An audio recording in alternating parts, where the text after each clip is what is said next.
Chapter 1. My name is Tobias, a freak of nature, one of a kind. I won't tell you my last name. I can't tell you my last name, or the name of the city where I live. I want to tell you everything, but I can't give any clues to my true identity, or the identity of the others. Everything I will tell you is true. I know it's going to seem unbelievable, but believe it anyway. I am Tobias. I'm a normal kid, I guess. Or used to be.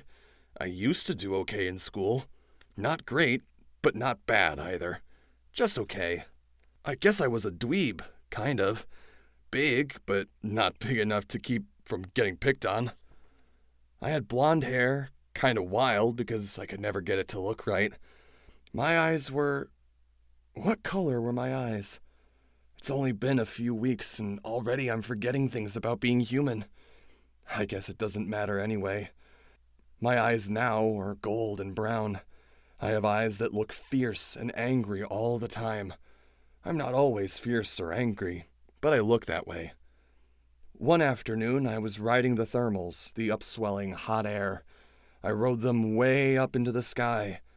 The bottoms of low clouds, heavy with moisture, scudded just a few feet above me. I looked down and focused my laser-like eyes, my fierce eyes. I could still read. I hadn't forgotten how to do that. I could see the big red and white sign that said, "Dealin' Dan Hawks Used Cars." I pressed my wings back, closer to my body, and began to fall. Down, down, down. Faster, faster! I fell through the warm, early evening air like a rock, like an artillery shell falling towards its target. All was silent except for the sound of the air rushing over the tops of my wings. The ground came up at me. It came up like it was trying to hit me. I saw the cage. It was no more than 3 feet on each side. In the cage was a hawk, a red tail, like me. The man was close by. I recognized him because I had seen him on his TV commercials. He was Dealin' Dan Hawk. He owned the car dealership. He was the one holding the Hawk prisoner. She was a mascot. On the commercials, he called her Price Cut Polly. It made me sick. It made me furious. I saw the camera. There were 3 guys standing around. They would be shooting a live commercial soon. I didn't care. Dealin' Dan went to the Hawk's cage to feed her. It was locked with a bike-style combination lock. 4 numbers. I could see them as he turned the combination. 8, 1, 2, 5. I was 200 yards up, plummeting to earth at 70 miles an hour. But I could see the numbers as he turned them. And the human part of me, Tobias, could remember. He opened the cage and tossed in some food. Then he closed it again and spun the lock. Brilliant lights came on. He was starting the commercial. It would be live on TV all over the area. What I was planning was insane. That's what Marco would have said. It was one of his favorite words. Insane. I didn't care. A hawk was in a tiny cage being used as a prop for some low-life car dealer. That wasn't going to go on. Not if I could help it. I screamed. 20 feet from the ground, I opened my wings. The strain was terrible. I absorbed most of the momentum and used the rest for speed. I shot across the parked cars to the cage. I landed on the bars and grabbed on with my talons. I used the hook of my deadly sharp beak to click the first number into place. "Hey! What the..." someone yelled. The bright TV light focused right on me. "Well, ladies and gentlemen in TV land," Dealin' Dan yapped in surprise, "I guess we have a bird trying to break into our Price Cut Polly's cage. Boys, you better shoo him away." Yeah, right. Shoo me, I thought. I clicked the second number. There were people coming for me. I saw a mechanic swinging a long steel wrench, but I wasn't going to leave without freeing this bird. Hawks do not belong in cages. Hawks belong in the sky. But they were all around me. "Get him, Earl! Hit the thing! Look out for that beak of his! Maybe he's got rabies!" Wham! The mechanic swung the wrench. It barely missed my head. I was dead if I didn't get some help. Fast. Rachel! I cried silently with my mind. Rachel! Now would be a good time! Sorry, I missed the first bus. I just got here. Her voice was in my head. We call it thought speak. It's something we can do when we morph. I breathed a sigh of relief. Help was on the way. What in the world was... the mechanic cried. I knew what it was. It was Rachel. Pretty, blonde Rachel.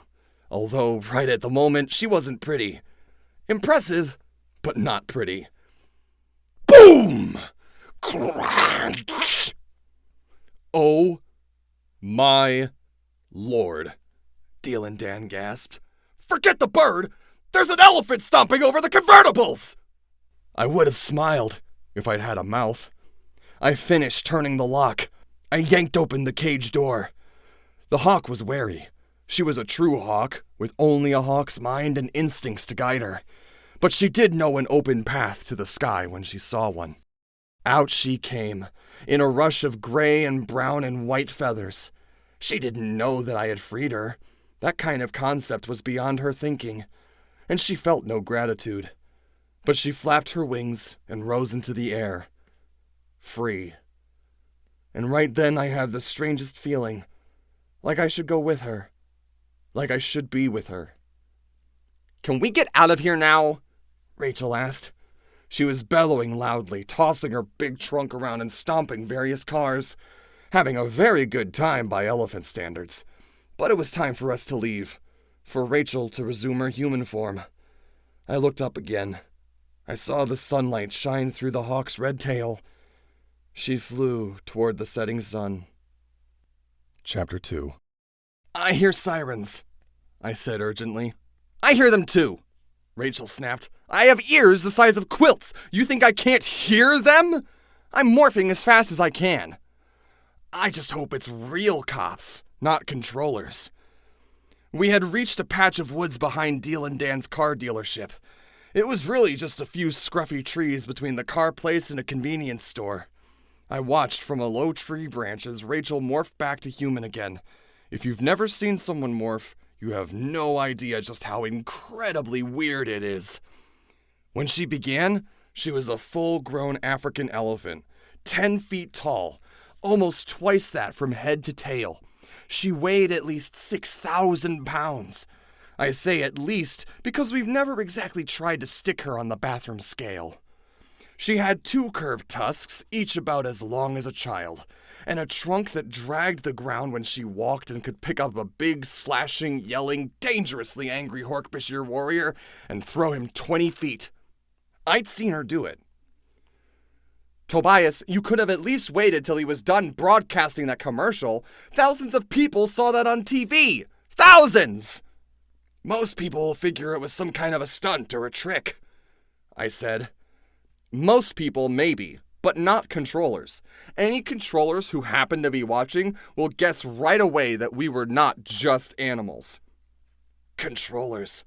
There's a word you need to know. A controller is anyone with a yerk in his head. Yerks are alien parasites. They are evil little slugs who live in the bodies of other species and enslave them. All the Hork-Bajir are controllers. So are the taxons. So are more and more humans. Human controllers.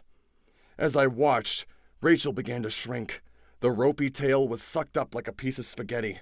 Her trunk grew smaller. Blonde hair began to sprout from her massive gray forehead. Her eyes wandered across her face toward the middle. The vast, leathery ears became pink and small and perfectly formed. The others are gonna ream us out big time, aren't they? I said. Oh, yes, I think we can count on that. It was my idea. I'll take the blame. Oh, shut up, Tobias. Stop being all noble. Besides, it was amazing fun stomping those cars. She was small enough now that she could stand on her hind legs. As she did, her front legs grew smooth and human. Her back legs lost their clunkiness and became her own long, coltish legs. Her morphing clothes, a skin-tight black leotard, emerged. The tusks slooped back into her mouth and divided into sparkling teeth. She was a very pretty girl, beautiful even, except that she still had a 2-foot-long gray nose.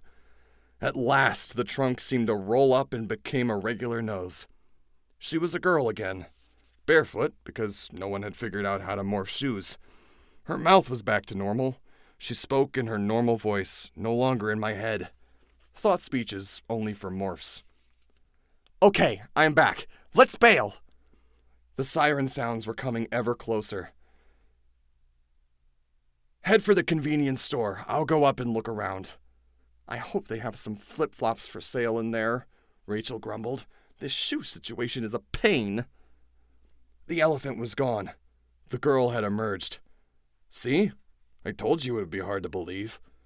It began at a deserted construction site, when we found the crashed spaceship of an Andalite prince. He was the last surviving Andalite in our solar system. He and his fellow Andalites had fought a great battle to drive away the Yeerk mothership. They fought and lost. And now the Yeerks are among us, and they are now trying to enslave the human race.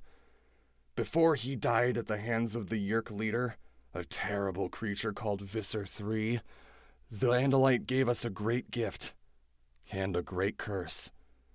The gift was the power to morph, to absorb the DNA of any living animal and to become that animal. Never before had anyone but the Andalites themselves been given the power to morph. It meant a life of secrets, of terrible danger. The Yeerks think we are a small band of escaped Andalites. They know that morphs had attacked their Yeerk pool.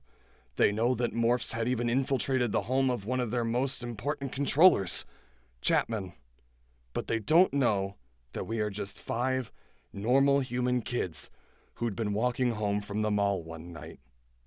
Visser III wants us caught or dead. Visser III usually gets what he wants. But I was glad to fight the Yeerks. Maybe I just had less to lose than the others. Or maybe something about the lonely, defeated, yet courageous Andalite prince touched me so deeply that I could never regret fighting to settle the score. But there has been a price to pay. You see, there is a limit on the power to morph. You must never remain in a morph for more than 2 hours. If you do, you are trapped. Forever. And that is the curse of the Andalite's gift. That is why, when Rachel returned to her human body, I didn't. It would take Rachel a while to get home on the bus. I traveled a little faster, so I had time to waste. The sun was setting, and in my mind I could still picture the freed hawk heading into the sun. I hoped she had found a nice patch of forest to spend the night.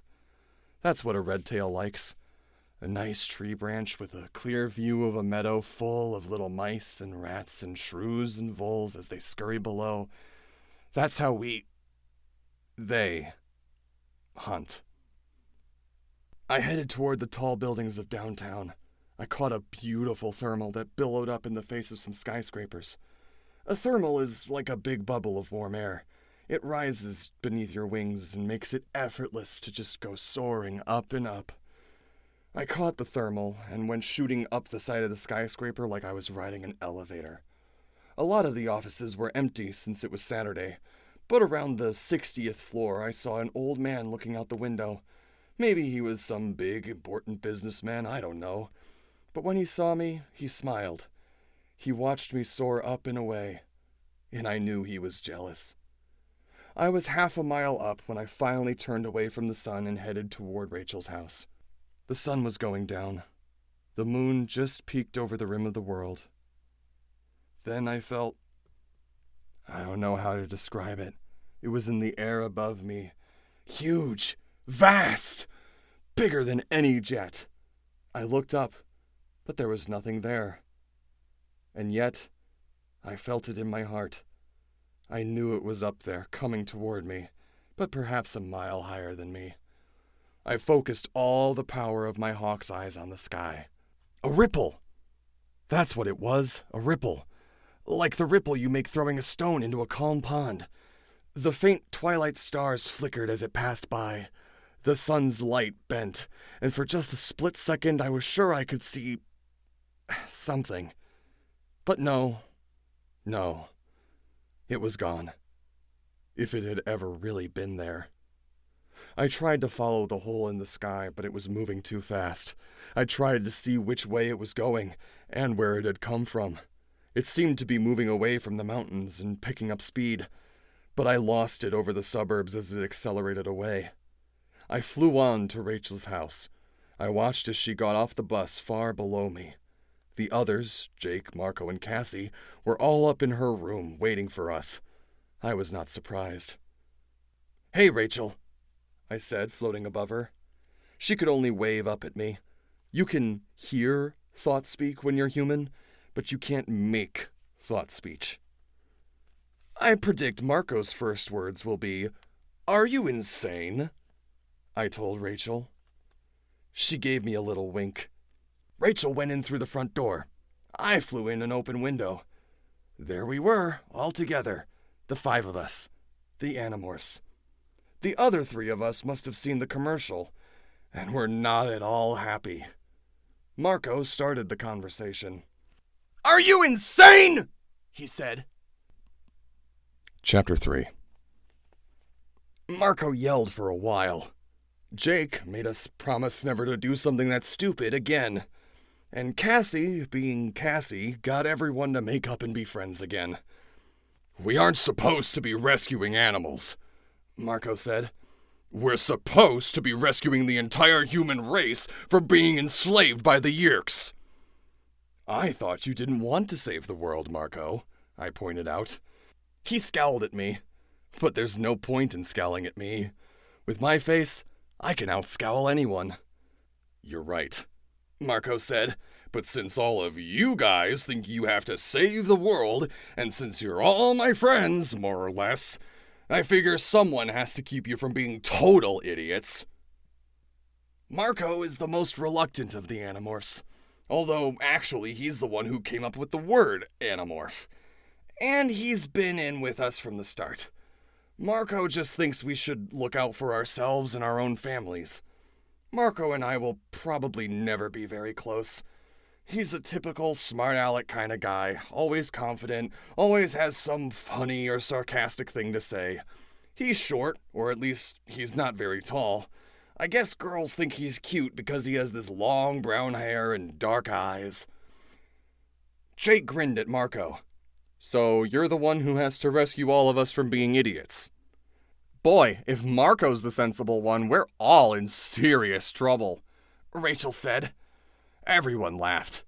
Jake gave Marco an affectionate punch in the shoulder. "Just the same, it's nice of you to want to save us all. It's almost sweet." Marco made a face and grabbed one of Rachel's pillows to throw at Jake. Marco and Jake are absolute opposites, although they've been buds forever. Jake is big, not football player big, but solid.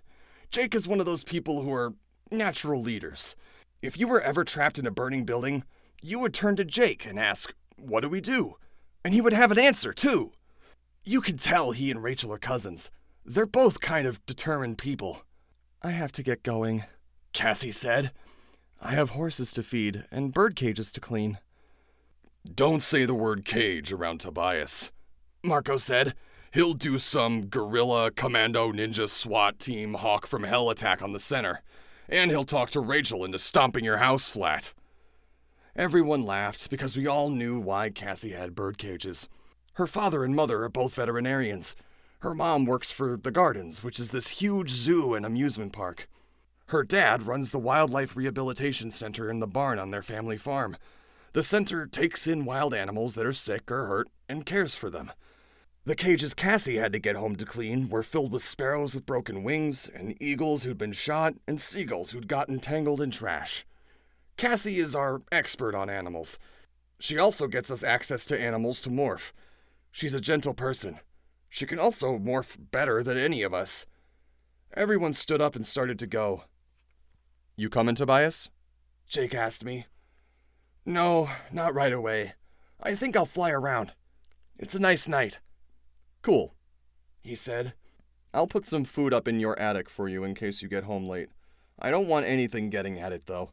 Can you open one of those Rubbermaid things?" I saw the way the others kind of looked away when Jake mentioned the attic. They feel sorry for me. "I could get it open," I said. "Just be careful. You know, Tom. Tom is Jake's big brother. Tom is one of them." Everyone said goodnight. I saw Cassie and Jake touch their hands together in a way that could almost have been accidental. Then they were all gone. All but me and Rachel. "I don't like thinking of you living in a cold attic," Rachel said. "I'm okay," I said. I wondered if I should tell her what I had seen. The darkness within darkness. The hole in the sky. But the truth was, even I didn't know what it was. It would just worry her. And she worried about me too much. "Good night," I said. "Yeah. Take care of yourself, Tobias." I flew out through her window into the night. Rachel's sad eyes seemed to follow me. I hated the way they all felt sorry for me. All they could see was that I was not what I used to be. All they saw was that I had no home. But they didn't really understand. I hadn't had a real home since my parents died. I was used to being alone. And I had the sky. Chapter 4. The next day, I decided to go back to where I had seen, or not seen, the big thing in the sky. I had a feeling about it. A bad feeling. I flew up over the same area, rising as high as I could on the thermals. Hawks are not quite as good at soaring as eagles or some buzzards are. Man, you should see the way a turkey buzzard can work those thermals. Awesome! And actually, the red-tailed hawk in my head would be just as happy perched patiently on the branch of a tree, waiting to see its next meal go scurrying past. But I didn't eat like a hawk. I ate food that Jake gave me. I didn't hunt, although sometimes the urge to hunt was pretty strong. I could just hear Marco making some smart crack about me eating mice, or roadkill. When you're in a morph, it's hard to resist the animal's instincts. Jake found that out when he became a lizard. He glomped down a live spider before he got control of the lizard's instincts. I hadn't done that. Yet. I was afraid if I did it once, I'd never be able to stop. I soared high above the city, over the area I'd been through the day before. But nothing moved in the air above me. Then it occurred to me, whatever it was, maybe it only happened at certain times of day. It had been almost sunset when I'd felt its presence last. I decided to come back around sunset, which meant I had the whole day ahead of me with nothing special to do. This did not make me happy. See, the fact is, a hawk spends almost all its time hunting food. As for me, Tobias, when I hadn't been in school, I used to spend most of my free time watching TV, hanging out at the mall, doing homework, reading, all things it was difficult for me to do now. I missed school, even though I had constantly been picked on by bullies. I didn't really miss my home, though. See, when my parents died, there was no one who really wanted me. I ended up getting shunted back and forth between an uncle here and an aunt across the country. Neither of them really cared about me. I don't think they even missed me. I had arranged for Jake to leave a message with my uncle. We told him I had gone to stay with my aunt. Each of them, my uncle and my aunt, thought I was staying with the other. I had no idea how long that trick would hold up before one of them figured out I wasn't in either place. I guess when they realize it, they'll call the cops and report me as a runaway. Or maybe they won't even bother. So, what was I going to do with my day? I'd been floating up here in the high air just below the clouds for a couple of hours. It was time to give it up and try again another time. I tilted my wings and adjusted my tail, turning toward Rachel's house. Maybe she would be hanging around the house, bored. Then it happened. A mile or more above me, the ripple passed through the air. An emptiness. A hole where no hole could be. I reacted instantly. I had to get closer. I flapped till my chest and shoulders were sore, but it was moving too fast, and it was too high. It pulled away from me, a wave of air, a rippling of the fabric of the sky. It was moving in a different direction, though. It was moving toward the mountains. Then, a flight of geese on the move in a tight V formation. There were maybe a dozen of the big, determined geese, moving along at an amazing rate, powering their way through the air like they always do. Geese always seem to be on a mission, like, get out of our way, we're geese and we're coming through. The geese were aimed straight for the disturbance. Suddenly, the lead goose folded like it had been hit by a truck. Its wings collapsed, but it did not fall. The crippled goose slid through the air. It slid horizontally, rolling and flopping like it was passing over the top of a racing train. Most of the other geese suffered the same fate. One or two peeled away in time, but geese are not real agile. The invisible waves smacked into the flight, and the geese were crushed.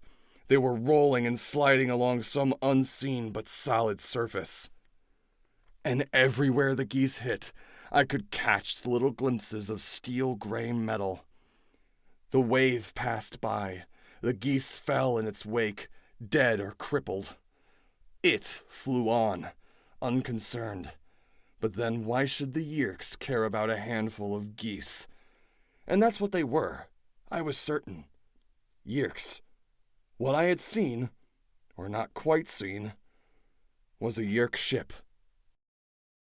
Chapter 5. It figures, Marco said thoughtfully. The Yeerks would have to have some kind of cloaking ability, like stealth technology, only much better. We are all in Cassie's barn. Her dad was away for the afternoon, and it's one of the few places where I can go and not look out of place. It's a regular old-fashioned barn, but with rows of clean cages and fluorescent lights. There are partitions keeping the birds away from the horses, and more partitions keeping the raccoons and opossums and the occasional coyote away from the skittish horses. The floor of the barn is usually strewn with hoses and buckets and scattered hay. There are charts on each cage showing the condition of the animal and what treatment it's getting. It's usually a pretty noisy place, what with various birds chirping or cooing, horses snuffling, and raccoons fussing with their food. I looked over a little nervously at a pair of wolves, one male, one female. One had been shot. The other had eaten poison left out by a farmer. Wolves were new in the area. Wildlife experts had brought some back to the nearby forest. Wolves make hawks a little edgy. We were always able to see the Yeerk ships, Rachel pointed out. We saw the bug fighters and the blade ship. She was leaning against a cage that housed an injured mourning dove. The dove was watching me suspiciously. Yeah, but every Yeerk ship we've ever dealt with has either been on the ground or about to land, Jake said. Maybe the cloaking ability doesn't work when they get close to land, but if you think about it, Marco is right. They would have to be able to avoid being picked up by radar. Maybe they also have the ability to avoid being seen.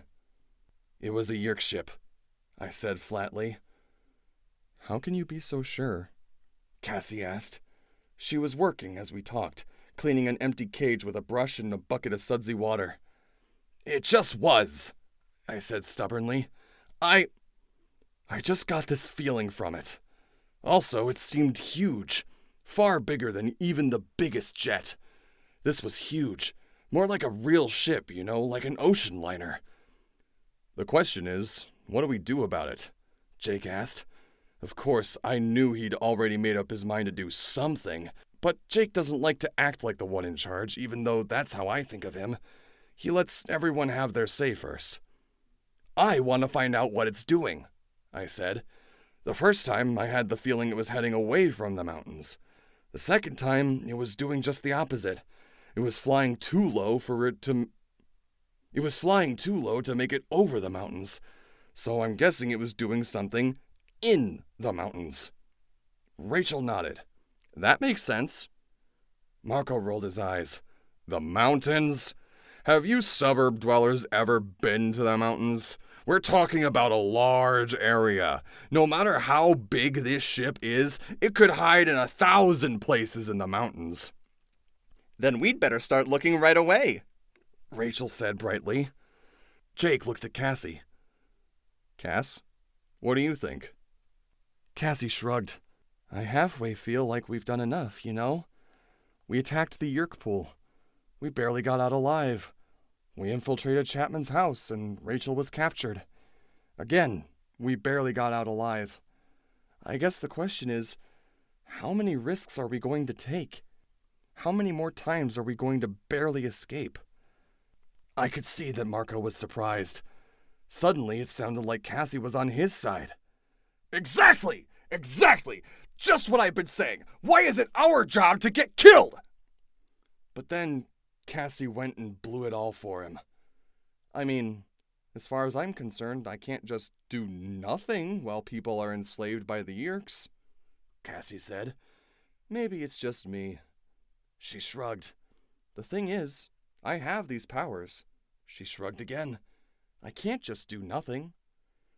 Look, these aren't people we know, Marco argued. They aren't my friends, or my family. He shot a guilty look at Jake.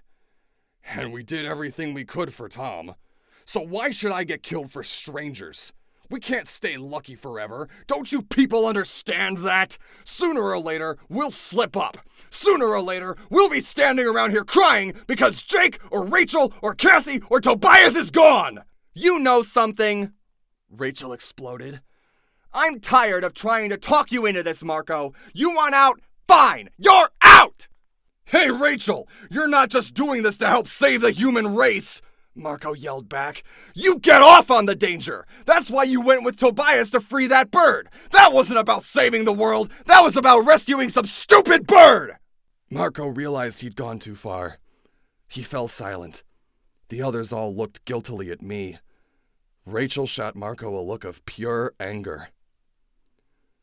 As of right now, I said, as of today, only one of us has been hurt. Me. But I'm not going to give up. I'm not anyone's leader. But what I am going to do is go to the mountains tomorrow morning. What the rest of you do is your business.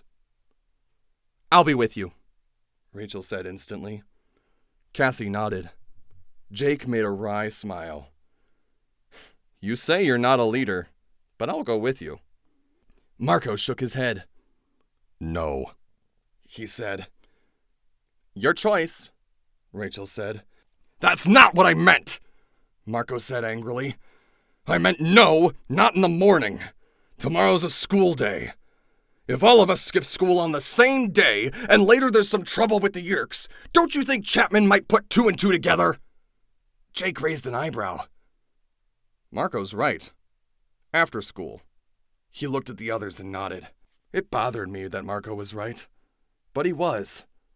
Marco might be a pain in the butt, but he's a very smart guy. It worried me a little.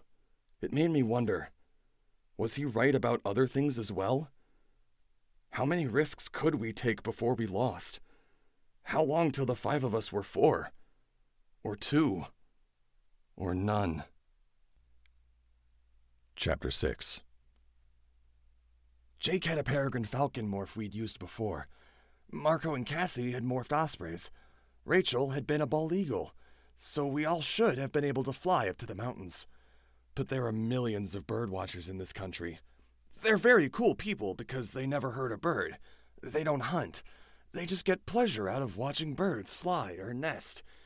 Bird watchers would think it was very, very weird if they saw a red-tailed hawk, a bald eagle, a falcon, and 2 ospreys all flying together as if they were on a mission. And some of those gentle bird watchers might be not-so-gentle controllers. Bird watchers! Marco snorted as he tramped over the carpet of pine needles deeper into the woods. We could fly, but no, we have to walk. 20 miles, probably. Cassie's farm has a lot of open grass areas, and it borders on a national forest. The national forest goes on forever. It stretches from the edge of town all the way up to the mountains. It's all pines and oaks and elms and birches. Wilderness, really. Thousands of square acres of it. Oh, come on, Marco, Cassie chided gently. It's an opportunity to try out a new morph. Yeah, Jake chided. Instead of being home doing math homework, you get to turn into a wolf. Are you telling me you'd rather be doing equations? Let's see. Marco considered. Math, or becoming a wolf and going off to find aliens. Maybe I should just ask the school counselor what she thinks. It's such a common problem. I'm sure she'd have some good advice. Since it wasn't a good idea for us all to travel to the mountains as birds, the others needed a morph that could travel far and fast through woods. And there were the 2 injured wolves in Cassie's barn. Jake stopped, looked around, and announced, "This is good." We were a few hundred yards into the woods. I came to rest on a low branch of a huge oak tree. The hawk in me took note of a squirrel a few branches up. He started chittering and shrieking his little squirrel warning. "Danger! Danger! Hawk! Hawk!" I gave him a look. He twitched, stuck the acorn he was holding into his cheek, and took off at full speed. "What I don't get is why I have to be a girl wolf," Marco grumbled. "We had 1 male and 1 female," Cassie explained for the 10th time. "If 2 of us morphed into the male, we'd have 2 males. 2 male wolves might decide they had to fight for dominance." "I could control it," Marco said. "Marco, you and Jake already fight for dominance, and you're just ordinary guys," Rachel pointed out. "She's right," Cassie said sadly. "I'm afraid your primitive male behavior might slow us down." "Hey, when I morphed into a gorilla, I handled that gorilla brain okay, didn't I?" Marco demanded. "Sure, Marco," Rachel said. She batted her eyes. "But that was different. You and the gorilla were already so much alike." Cassie and Rachel gave each other discreet high fives. "Hugely funny," Marco said. "We flipped a coin, fair and square," Jake said. "I got to be the male. You're one of the females. Get over it." "Let me see that coin again," Marco said suspiciously. Jake just smiled. "Let's just do this. Cassie, you want to go first to see what it's like?" We had learned from hard experience that morphing can be extremely disturbing. Jake had morphed into a lizard and had been almost overpowered by the animal's fearful brain. The same had happened to Rachel when she'd morphed a shrew. She still had nightmares about the shrew experience. Its fear, and worse, its hunger for bugs and rotting flesh. On the other hand, Jake had morphed into a flea, and according to him, it was kind of a big nothing, like being trapped inside a very old, very bad video game, where you could barely see anything. The flea brain had been too simple to make trouble. "Okay, I'll let you know." Cassie closed her eyes and concentrated. Then she opened them again. "Wait, let me get down to my morph suit first. I don't want to get tangled up in my clothes." She removed everything but a leotard, kicked off her shoes, and stood barefoot on the pine needles. The first change was her hair. It went from very short black to shaggy silver in just a few seconds. It traveled down from her head, down her neck, over her shoulders, around her neck. Long, shaggy fur. Then her nose bulged out. I shuddered. You never really get used to seeing people morph. It is something straight out of a nightmare. Even though Cassie seems to have some kind of talent for it, she's never quite as gross as the others. I guess it's because she's so close to so many animals. Maybe she just has a special feel for them. Still, as the wolf snout began to push out from her face, it was not a pleasant sight. Her ears grew furry and pointed. Then they slid straight up the side of her head till they almost touched the top. Her eyes went from brown-black to goldish-brown. All over her body, the fur replaced the bright pinks and greens of her leotard. A tail suddenly shot out from behind. I could hear the grinding of her bones as they rearranged. Her upper arms shortened. Her lower arms grew longer. Fingers shriveled and disappeared, leaving behind only stubby black nails. There was a sickening crunch as her knees changed direction. Her legs shrank and thinned and grew fur. Suddenly she fell forward, no longer able to stand erect. It had taken about 2 minutes. Cassie was now a wolf. "How is it?" Jake asked. Cassie jerked suddenly at the sound of his voice and spun around to face him. She bared her teeth and snarled a warning that would have made a taxon back up. She had very impressive teeth. Let's all stand really still, Jake said. Good idea. Marco agreed. Really, really still, because those are really, really big teeth. Everyone stood motionless. They had all been through similar experiences. We knew what was happening. Inside the wolf's head, Cassie was fighting to gain control of the wolf's wild instincts. Sorry, she thought spoke at last. I have it now. Are you sure? Rachel asked warily. Yes, it's fine. I'm fine. In fact, it's really kind of wonderful. The sense of hearing. Wow. And my nose. Whoa, that's incredible. I've never morphed an animal with such a strong sense of smell.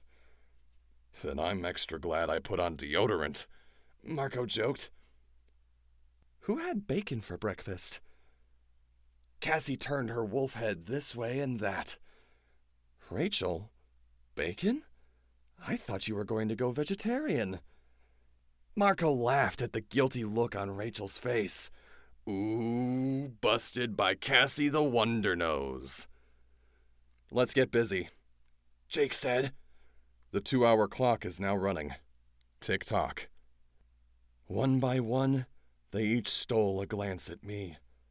I'm the handy reminder of what happens if you stay in a morph for too long. Chapter 7. I was jealous.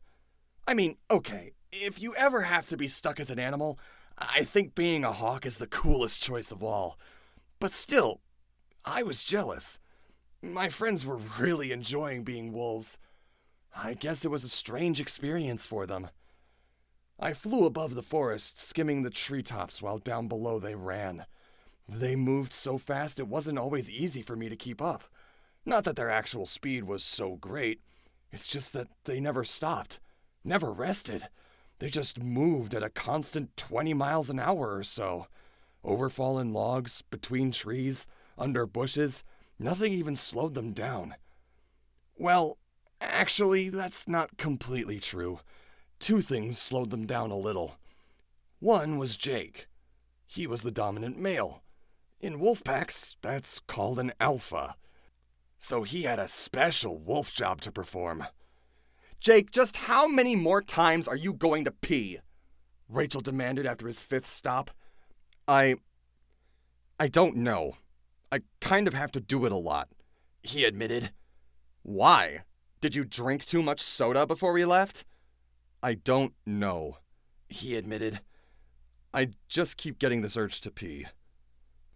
You're scent marking, Cassie explained. You're marking out a territory. I am?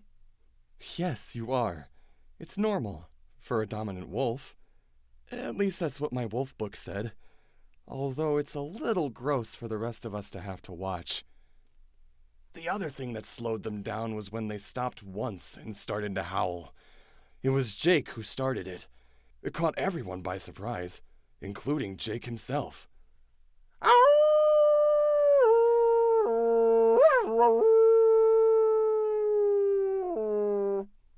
What the? Marco started to say, but then he was doing it too.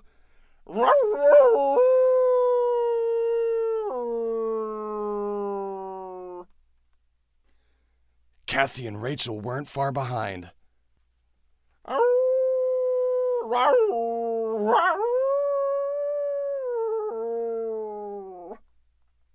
I heard the yowling, of course, so I took a quick turn around a tree and headed back to them. What are you people doing? I demanded. We're in a hurry here. You guys can only stay in morph for 2 hours. Why are you wasting time howling? I don't know, Jake admitted sheepishly. I just suddenly felt like it would be a good idea. Once he started, I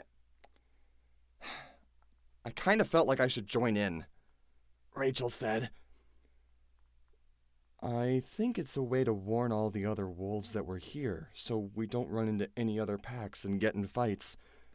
Cassie suggested, which sounded perfectly reasonable, until you saw that Cassie had her head tilted back and her snout pointed at the sky and was yodeling like an idiot. I flapped my wings and broke out from under the trees. The city and the suburbs were far behind me now. We had traveled pretty far in an hour's time. It was about the same time of day as my second sighting of the invisible ship, the time when it had been heading toward the mountains. I swooped back down into the trees. You guys keep moving. I'm going up top to look around. Be careful, Rachel said. I banked left around a tree, then flapped my way back up into the sun. I climbed hard and fast, using a lot of energy. The exercise helped distract me. It's hard feeling sorry for yourself when you're working out big time. After a while, I was able to catch a nice thermal and get some easy altitude. I could still see the little wolf pack, moving like it had a single mind, flowing around the trees, swift and sure. I tried to imagine what it must be like to be a wolf. The amazing sense of smell, the incredible hearing, all that confident power, those ripping teeth, the cool intelligence. Maybe later I would ask Jake or Rachel about it. Then you could ask them what it was like to be human. Maybe they could tell me about that, too. I thought bitterly.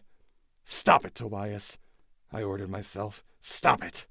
I guess I felt that if I ever started to feel really sorry for myself, I might never stop. I kept a sharp eye out on the sky above, but it was probably still too early for the ship to come, if it even came. There was no reason to think it kept some kind of schedule. Then, down below, I saw something that caught my attention. There was a convoy of trucks and jeeps moving along in a narrow, snaking dirt road. Maybe 5 vehicles. They had the markings of the Park Service, but they seemed to be in a big hurry. They drove to a lake that I had just glimpsed up ahead. By the shore of the lake, they pulled off the road. Then, to my surprise, several dozen uniformed men jumped from the trucks and began to fan out through the woods. They were carrying guns, but not rifles or even pistols. I could see them clearly. They were carrying automatic weapons. Suddenly, movement in the sky. What the... To my left, I spotted a pair of helicopters. They zipped just inches above the trees. They began to circle the lake. They also had Park Service markings. This is all wrong, I told myself. These guys don't act or move like park rangers. These guys move like an army. And as I watched, 6 of the armed men surrounded a small patch of bright yellow. It was a tent. 2 people, they looked like college types, were cooking over a little fire outside the tent.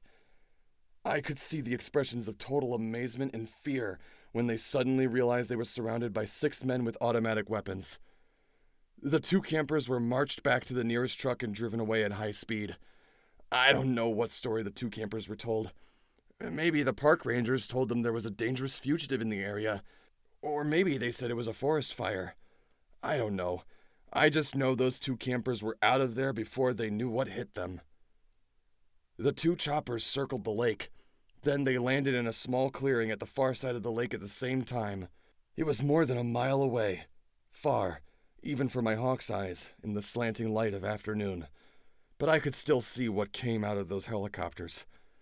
Out they leaped one after another. 7 feet tall, the most dangerous-looking creatures you'll ever want to see. Foot-long, razor-sharp blades raked forward from their snake heads. More blades at their elbows, wrists, and knees. Feet like Tyrannosaurus Rex. The shock troops of the Yerks. Hork-Bajir warriors.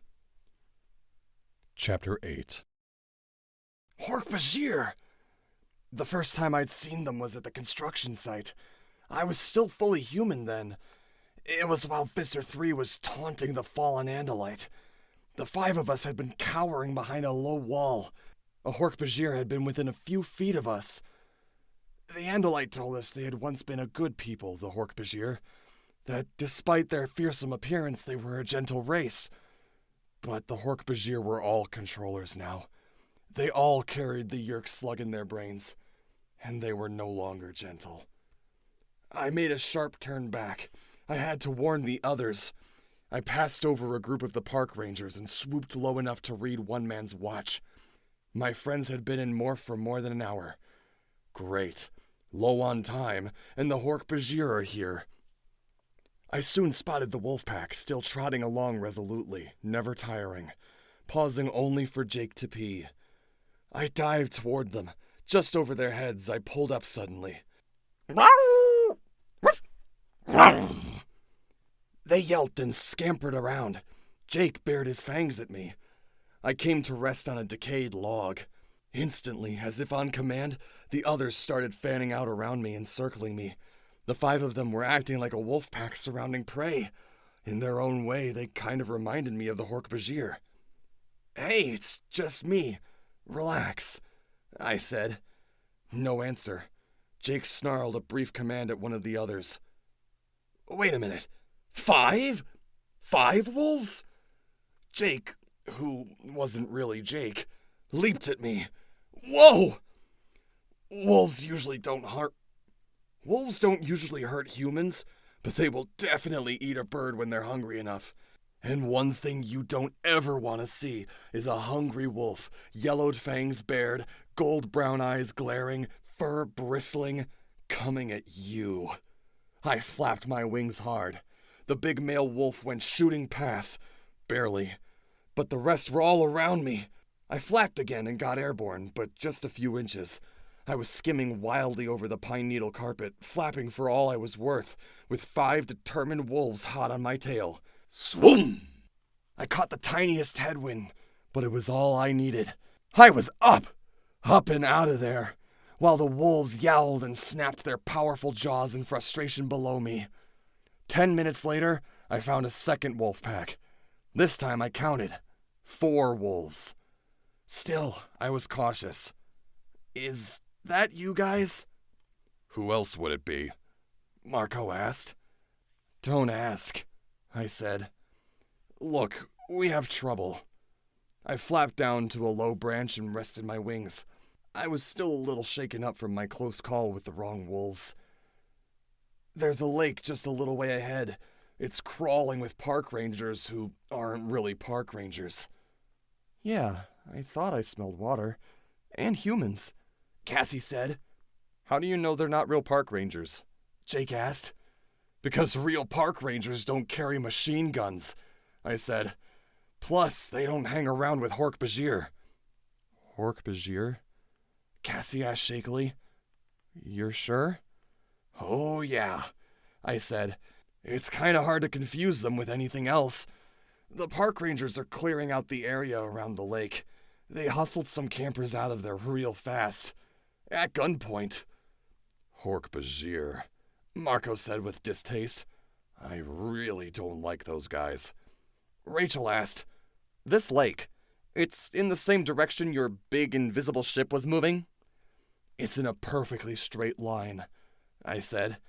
Whatever that ship was, I'd bet anything it was heading for that lake. And judging by the way you say these park ranger controllers and Hork-Bajir are acting, it's on its way again, Marco said thoughtfully. I'll tell you one thing, I said. These guys all looked like they'd done this many times before. You know what I mean? Like, this was a real common routine. They had it down. We don't have a lot of time left in morph, Jake said. But it would be a shame to miss the chance to find out what this is all about. I say go for it, Rachel said. You always say go for it, Marco muttered. If just once you would say, hey, let's not do this, you would make me so happy. You have about 40 minutes left, I told them. The lake is about 5 minutes away. Okay, let's go. But in and out fast, Jake warned. Just enough to see what's going on. They took off with Jake in the lead. Remember, just act like wolves. Yeah, so if anyone sees the 3 little pigs, don't forget to huff and puff, Marco said. I went airborne again, but this time I stayed close by. Park rangers just ahead, I said. Yeah, I can definitely smell them now, Rachel replied. And hear them, too. Okay, look. Wolves would try to steer clear of humans, Cassie advised, so a little slinking would be perfectly normal.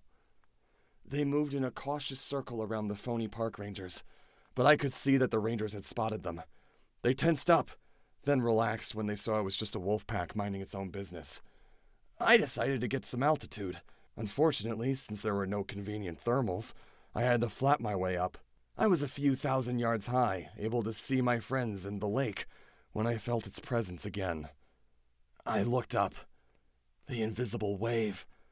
The slight ripple in the fabric of the sky. It was there. It was moving slowly overhead, even more slowly than before. And then, as I watched, it was invisible no more. Chapter 9. Don't act suspicious or freak, I called down to the others. But look up. Oh my God, Rachel gasped.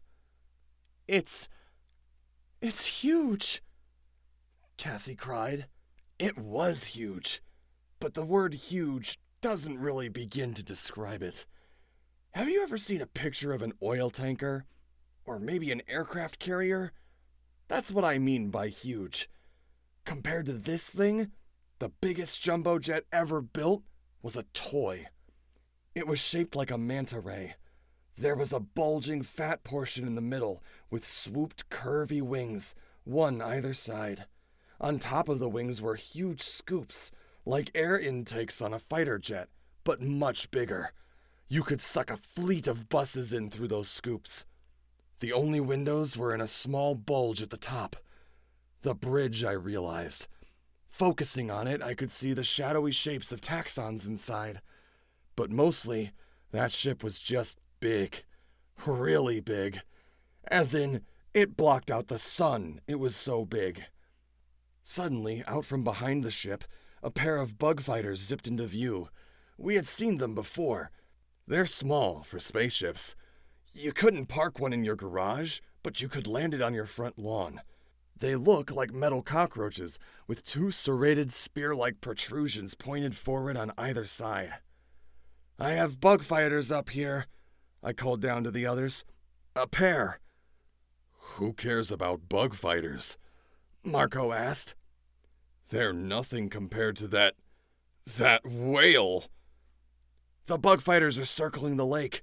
I guess they're looking around for trouble. Try not to look like trouble, Jake advised dryly. I did my best to look like a normal, harmless hawk, doing normal hawk things. But the main ship was unbelievably intimidating. I mean, nothing that big should be floating in the air. Suddenly, one of the bug fighters went shooting right past me, low and slow. I could see in the window. Inside was the usual crew, one Hork-Bajir and one taxon. The taxons are the second most common type of controller. Imagine a very big centipede. Now imagine it even bigger, twice as long as a man. So big around you couldn't get your arms around it if you wanted to give it a hug. Not that you'd ever want to give it a hug. Taxons are gross, disgusting creatures. Unlike the Hork-Bajir, who were enslaved against their will, taxons chose to turn their minds over to the Yeerk parasites. They are allies of the Yeerks. I don't know why, and I probably don't want to. The bug fighter shot past, not interested in me. The huge main ship sank slowly down toward the surface of the lake. Are you guys seeing this? It looks like it's going to land on the lake. Are we seeing it? No. We've totally missed the fact that a spaceship the size of Delaware is hovering midair. Marco, of course. It's incredible, Rachel said. Incredible. You know, I hate to be a pessimist, Marco said. But when I look at that thing, I get a bad feeling about our chances. 4 hounds and a bird versus a ship the size of Idaho. A minute ago, it was just the size of Delaware, Cassie pointed out mildly. What's it doing here? That's what I want to know, Jake said. They had reached the shore of the lake and were prowling along, looking like wolves should look. But they were also glancing regularly up at the massive ship. I worried a little that some controller, human or Hork-Bajir, would notice that they were paying a little too much attention. "You guys, watch how you act. The Yeerks will be looking for any animals that act strangely," I said. "They're on the lookout for Andalites who can morph." "He's right," Marco agreed. "Jake, start peeing on things again." "Very funny," Jake said. Then something began to happen. "Hey, look!" From the belly of the ship, a pipe began to lower into the water. Then a second pipe, and a third. "They're like straws," Cassie said. "They're drinking." I could hear the sucking sound. Thousands, maybe millions of gallons of water being sucked up into the ship. "That's why it's so big," Marco said. He laughed. "Well, well, well. What do you know? We just discovered that the Yeerks have a great big weakness." "A weakness?" Rachel demanded. "You can look at that ship and talk about weakness?" But I understood what Marco meant. "It means they need something," I said. "Exactly," Marco said. "Those big scoops on the sides, I think those are for air. That's why they fly so far through the atmosphere when they come down. They're scooping up oxygen, and now they're sucking up water." "It's a truck!" Cassie cried. "That whole huge ship is really just a truck." "Yeah," I said. "It carries air and water up to the Yeerk mothership in orbit. I guess they need Earth to supply them." "So it's not like Star Trek where they can just make their own air and water," Marco mused. "As long as they are up in orbit, the Yeerks need the planet to supply them with air and water." Well, well. I think that's the first hopeful sign yet. "We're running low on time," Cassie reminded everyone. "Time to get out of here." "Okay, but everyone be cool about it," Jake advised. "We act like we're just sauntering off to go kill a moose, or whatever it is wolves saunter off to do." They drifted back from the shore of the lake. I stayed behind. I no longer have a time limit to worry about. The Yeerk ship was creating a warm-up draft, so I spread my wings and rode it up. The two bug fighters were still circling low and slow. On the shore, all around the lake, the bogus park rangers and the few Hork-Bajir kept up their patrols. Then I saw her. I know to human eyes, every hawk looks pretty much alike, but I knew right away it was her, the hawk I had freed from the car dealer. She too was riding the thermal, 1,000 yards higher than me. Without even really thinking about it, I adjusted the angle of my wings and soared up toward her. She saw me. I was sure of that. Hawks don't miss much of what goes on around them. She knew I was coming toward her, and she waited. It wasn't like we were friends. Hawks don't know what friend means. And she certainly did not feel any gratitude toward me for saving her from captivity. Hawks don't have that sort of emotion either. In fact, in her mind, there may have been no connection between me and her freedom. Still, I soared up to her. I don't know why. I really don't. All we shared was the same outer body. We both had wings, we both had talons, we both had feathers. Suddenly I was afraid. Afraid of her.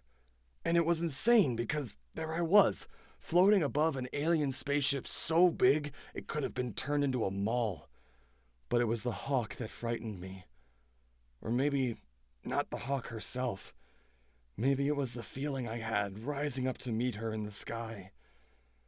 The feeling of recognition. The feeling of going home. The feeling that I belonged with her. It hit me in a wave of disgust and horror. No! No! I was Tobias! A human being, not a bird! I banked sharply away from her. I was human. I was a boy named Tobias. A boy with blonde hair that was always a mess. A boy with human friends. Human interests. But part of me kept saying, "It's a lie. It's a lie. You are the hawk. The hawk is you. And Tobias is dead." I plummeted toward the ground. I folded my wings back and welcomed the sheer speed. Faster! Faster! Then, with eyes that Tobias never had, I saw the wolf pack below, and I saw the danger before them. Chapter 10. My 4 friends stood shock still. They were staring with deadly focus at 5 other wolves. The 2 packs had run into each other. Between them lay a dead rabbit. It was the other pack's kill. My friends had stumbled into them. Now the 2 alpha males were locked in a deadly dominance battle. One of those alpha males was Jake. The other was an actual wolf. Jake had human intelligence on his side, but if it came to a fight, the other wolf had more experience. He hadn't gotten to be the head wolf in his pack by losing fights. I would have laughed if I could. It was ridiculous. But at least it took my mind off of the female hawk. Off the feeling that drew me to her, that called out to me, even while Yerk ships zipped in a deadly dance through the air. Then it hit me with a shock. The time! They'd been low on time when they'd left the shore and started back. How much time had elapsed? I swooped down low. "What are you guys doing?" I demanded. "Shut up, Tobias," Jake snapped tersely. "We're in a situation here." "Yeah, I can see that. Back away from them." "I can't. If I back off, I lose." "Lose what?" I yelled. "You're not a wolf! He's a wolf! Let him be boss wolf! You guys are way low on time!" "It's not that simple," Cassie said. "If Jake looks weak, the other alpha may attack. We screwed up. We're in their territory, and they think we're trying to steal their kill." Suddenly, the other big male snarled and took a step forward. Instantly, Jake bared his teeth still further and stood his ground. The dead rabbit lay between them, only a few feet from the vicious teeth on either side. "This fight's over the rabbit, right?" I said. No answer. Everyone was so tense they were quivering. At any second, this would explode into all-out gang warfare of the wolf variety. I knew what I should do, but it went against every instinct in the hawk's brain. And Tobias the human wasn't exactly thrilled either. I flapped up to gain a little height. I would need the speed. Then I locked my eyes on that rabbit and prayed that I was as fast as I thought I was. Oh, man! Down I shot. My talons came forward. Ah! I screamed. Zoom! A wolf on each side. A dead rabbit. Flap! My talons hit the dead animal and snatched the fur. I flapped once, twice. The rabbit came off the ground. The big wolf lunged. I could feel his teeth rake my tail. I flapped for all I was worth, scooting along the ground, half carrying, half dragging the dead rabbit, with the wolf racing just inches behind me. "Tobias!" Rachel cried. "Get out of here!" I yelled. "I have to drop this thing! It's too heavy!" Fortunately, when he isn't being an idiot wolf, Jake is quick and decisive. "Let's go while we can." I dropped the rabbit just as the wolf caught up to me. Snap! Jaws that could kill a moose scissored the air 1/10 of an inch from me. I'm telling you, I was close enough for me to count his molars. I felt the tiniest bit of a breeze. It was enough. I opened my wings and let the breeze lift me up and away. "Oh, that was really not fun," I said. "Are you okay?" "I think I lost some tail feathers," I said. Tail feathers grow back. I caught up with the others. They were moving as fast as wolves can move. Time was running short. I didn't know exactly how much time. It was one of the continuing problems of morphing. Even if you could wear a watch, you wouldn't want to. A wolf or a hawk with a watch looks slightly suspicious. "I'll see if I can get a time reading," I said. I was tired. Very tired after the long flight here, and not one but 2 close calls involving wolves. The hawk in me just wanted to find a nice branch with a view of an open field and take a rest, but I knew I couldn't. I gained a little altitude. Not too much. Just enough to spot one of the park service trucks. The controllers were off somewhere, but there was a clock in the dashboard. I stared at the number in disbelief. It had to be wrong! It had to be! Chapter 11. I wasn't tired anymore. At top speed, I raced back to my friends. I felt sick.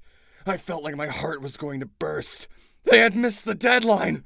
It was too late. Too late, and they would all be trapped. Like me. Forever. Morph! I screamed as I closed in on them. Thought speak is like regular speech. It gets harder to hear the farther away you are. Morph back! Now! Maybe the clock in the truck was off. Maybe 5 minutes one way or the other wouldn't matter. There! I saw them. 4 wolves moving relentlessly toward the distant city. Morph! Now! I screamed as I shot like a bullet over their heads. How much time do we have? Marco demanded. None. That got them going. I landed, exhausted, on a branch. Cassie was the first to begin the change. Her fur grew short. Her snout flattened into a nose. Long human legs swelled and burst from the thin dog legs. Her tail sucked back in and disappeared. She was already more than half human by the time the first changes began to appear on the others. Come on, hurry! I urged them. What time is it? Jake demanded. You have about 2 minutes, I said. It was a lie. According to the clock, they were already 7 minutes too late. Too late. And yet, Cassie was continuing to emerge from her wolf body. Skin was replacing fur. Her leotard covered her legs. But the others were not so lucky. Ah! I heard Rachel cry in my mind. Her morph was going all wrong. Her human hands appeared at the end of her wolf legs, but nothing else seemed to be changing. I looked, horrified, at Marco. His normal head emerged with startling suddenness from his wolf body, but the rest of him had not changed. He looked down at himself and cried out in terror. Hello! It was an awful sound. Half human, half wolf. This was worse than I had feared. I figured they could be trapped as wolves like I had been trapped as a hawk, but they were emerging as half-human freaks of nature. They were living nightmares. Cassie ran from one to the next. Come on, Jake, concentrate. Focus. Rachel, bear down, girl. Picture yourself human. See yourself like you're looking in the mirror. Fight the fear, Marco! I saw Marco roll his human eyes up and stare at me. His gaze locked on me. It was like he hated me. Or feared me. Both, maybe. I didn't move. If Marco needed me to concentrate, that was fine. But it sent a shiver of disgust through me. I suddenly saw myself as they all must see me. As something frightening. A freak. An accident. A sickening, pitiable creature. Slowly, Marco began to emerge. Slowly, the human body appeared. Rachel, too, and Jake. They were winning their battle. That's it, Jake, Cassie urged. She held his hand tight between both of hers. Come back to me, Jake. Come all the way back. I watched Rachel. She still had a small, shrinking tail. Her mouth still protruded. Her blonde hair was still more like gray fur. But she was going to make it. The clock must have been fast. A matter of 5 minutes one way or the other had determined their fates. I was glad they had made it. They were all human again. We did it, Jake gasped weakly. He lay on his back on the pine needles. We made it. That was close, Rachel said. That was way too close. It was so hard. It was like trying to climb up out of a pool of molasses. I'm human again, Marco muttered. Human. Toes, hands, arms, and shoulders. He checked himself all over. That was close. Cassie exulted. She gave Jake a hug. Then I guess she felt self-conscious because she ran over and hugged Rachel and Marco. They were all laughing, all giggling with relief. We're okay. Jake sighed. I was happy for them. Really, I was. But suddenly, I didn't want to be there. Suddenly, I desperately didn't want to be there. I felt an awful, gaping black hole open up all around me. I was sick. Sick with the feeling of being trapped. Trapped. Forever! I looked at my talons. They would never be feet again. I looked at my wing. It would never be an arm. It would never again end in a hand. I would never touch. I would never touch anything. Anyone. Again. I dropped from the branch and opened my wings. Tobias! Jake shouted after me. But I couldn't stay. I flapped like a demon, no longer caring that I was tired. I had to fly. I had to get away. Tobias, no! Come back! Rachel cried. I caught a blessed breeze and soared up and away, my own silent, voiceless scream echoing in my head. Chapter 12. It was late when I returned to what was now my home. After I was first trapped in my hawk body, Jake had removed an outside panel that led into the attic of his house. I flew in through the opening. It was a typical attic. There were some dusty old cardboard boxes full of Jake and Tom's old baby clothes. There were open boxes of Christmas lights and decorations. There was a chest of drawers with a top that had been scarred by something or other. Jake had opened one of the drawers in the chest and packed it with an old blanket. It was nice of him. Jake has always been a decent guy. In the old days, he used to protect me from the punks at school who liked to beat me up. The old days, when I still went to school. How long ago had it been? A few weeks? A month? Not even. There was a Rubbermaid dish in a corner where no one was likely to see it. I was hungry. I clutched the dish with my left talon and pried the lid off with my hooked beak. Meat and potatoes and green beans. The meat was hamburger. I don't know how he arranged to get the food. His mom probably thought he was sneaking scraps to his dog, Homer. I hadn't told him yet, but I couldn't eat the vegetables or the potatoes. My system couldn't deal with much except meat. The hawk, was a predator. In the wild, hawks live on rat and squirrel and rabbit. I ate some of the hamburger. It was cold. It was dead. It made me feel bad to be eating it, but it filled me up. But it wasn't dead meat that I wanted. I wanted live meat. I wanted living, breathing, scurrying prey. I wanted to swoop down on it and grab it with my razor talons and tear into it. That's what I wanted. What the hawk wanted. And when it came to food, it was hard to deny the hawk brain in my head. The hunger I felt was the hunger of the hawk. I flopped and hopped up into my drawer, but it was soft, and what my hawk body wanted was not the warmth and comfort of the blanket. Hawks make nests of sticks. Hawks spend their nights on a friendly branch, feeling the breeze, hearing the nervous chittering of prey, watching the owls hunt. I hopped up out of the drawer. I couldn't stay there. I was so tired I was past being able to rest. I was restless. I flew back out into the night.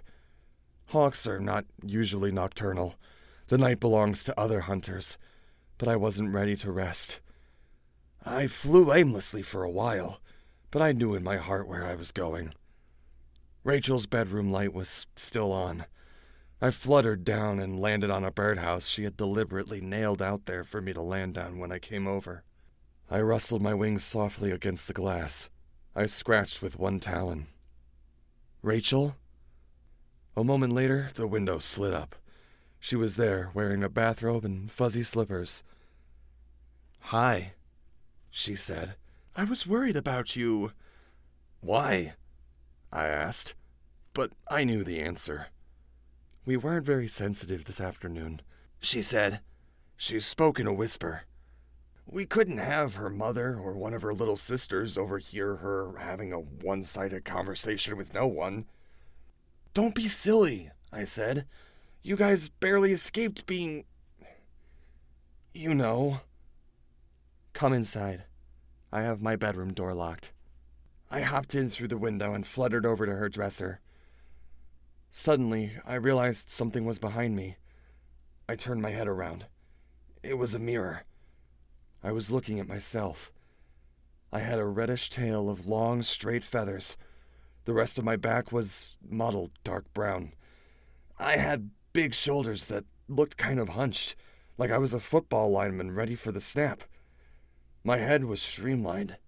My brown eyes were fierce as I stared over the deadly weapon of my beak. I turned my head forward, looking away from my reflection. "I don't know what's happening to me, Rachel." "What do you mean, Tobias?" I wish I could have smiled. She looked so worried. I wish I could have smiled just a little to make her feel better. "Rachel, I think I'm losing myself." What? How do you mean?" she asked.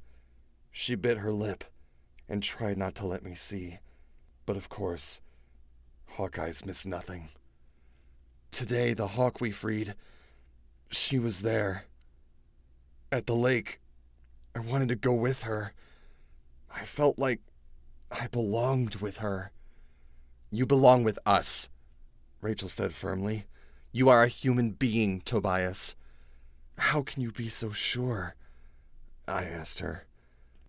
"Because what counts is what's in your head and in your heart," she said with sudden passion. "A person isn't his body.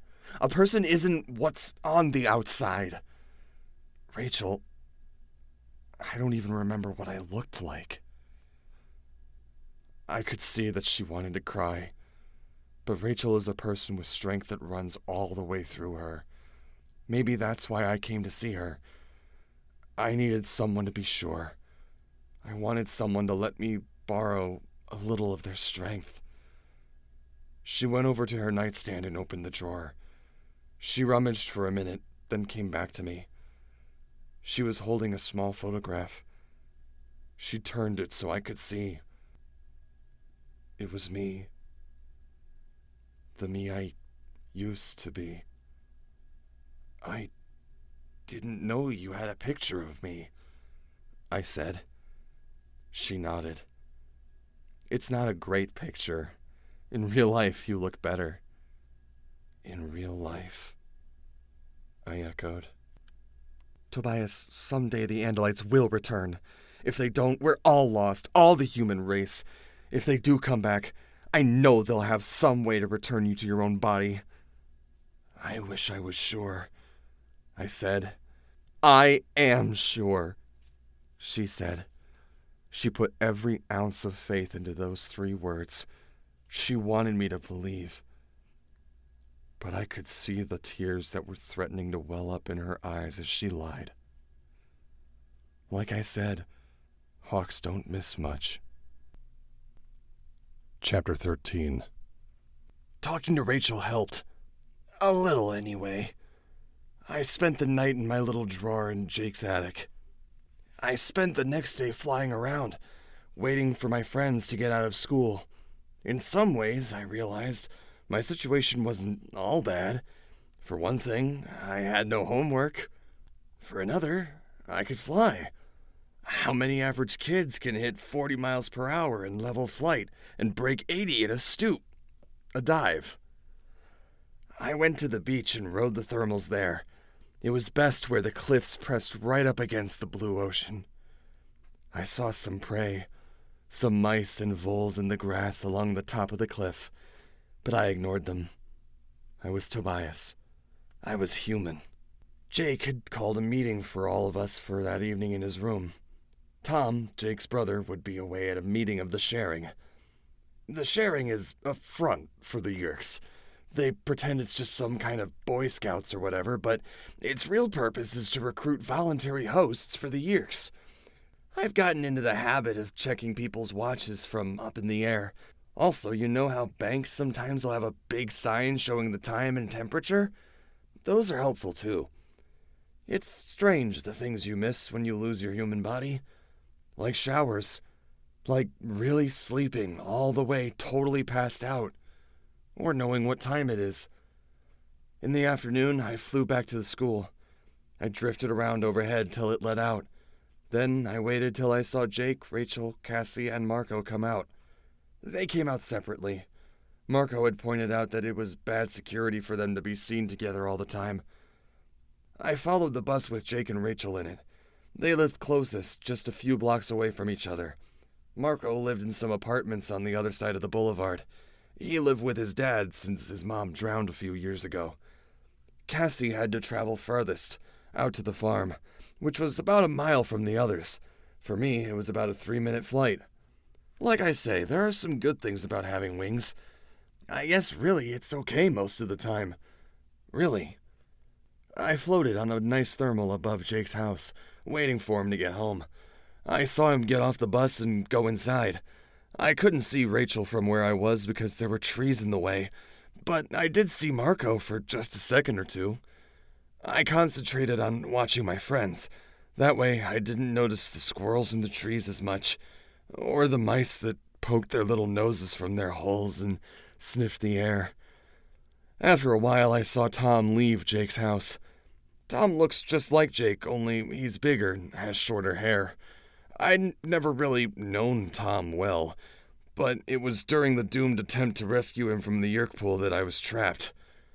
He headed down the street acting nonchalant, then, a block away, a car pulled up and opened a door. He jumped in, off to his meeting of the Sharing. After a while, I saw the others start to head for Jake's house. I could identify Rachel easily. She was practicing for her gymnastics as she walked. She would walk along the edges of curbs, pretending they were balance beams. I flew in Jake's window once everyone was there. I didn't want it to look like I'd been hanging around all that time with nothing to do. "About time," Marco said. "We've all been waiting here for like an hour." They'd been there for about 2 minutes. "I'm a busy bird," I said. I lost track of time. "We'd better make this quick," Cassie said. "Ms. Lambert gave us papers to write by day after tomorrow, and I promised my dad I'd help him release this great horned owl. He was a mess. He'd landed on a power line and got fried, but he's ready to go now. We have a habitat picked out." "Friend of yours, Tobias?" Marco teased me. The others all shot him nasty looks, but the truth was, it made me feel okay to be teased by Marco. Marco teased everyone. "We hawks don't hang with owls," I said. "They do nights. We mostly do days." "He's a beautiful animal," Cassie said. "I see them sometimes at night," I said. "They're amazing. So cool. Totally silent. Their wings don't make a sound. One can fly an inch in front of your face and you won't hear it." Okay, look. If Cassie has to get going, maybe we'd better deal with business," Jake said. "Yeah, if you two are done with the bird talk part of the meeting," Marco added. "I have to get going soon too," Rachel said. She looked a little embarrassed. "My gymnastics class is putting on an exhibition at the mall." "Oh, I am there!" Marco crowed. "No, you are not there," Rachel snapped. "None of you is going near that place. You know how I feel about having to put on stupid exhibitions." Rachel is not one of those people who like to perform in front of a crowd. "We have learned how the Yeerks get their air and water," Jake said, trying to get down to business. "And we even know where they do it. And we more or less know when. There ought to be some way for us to use this information.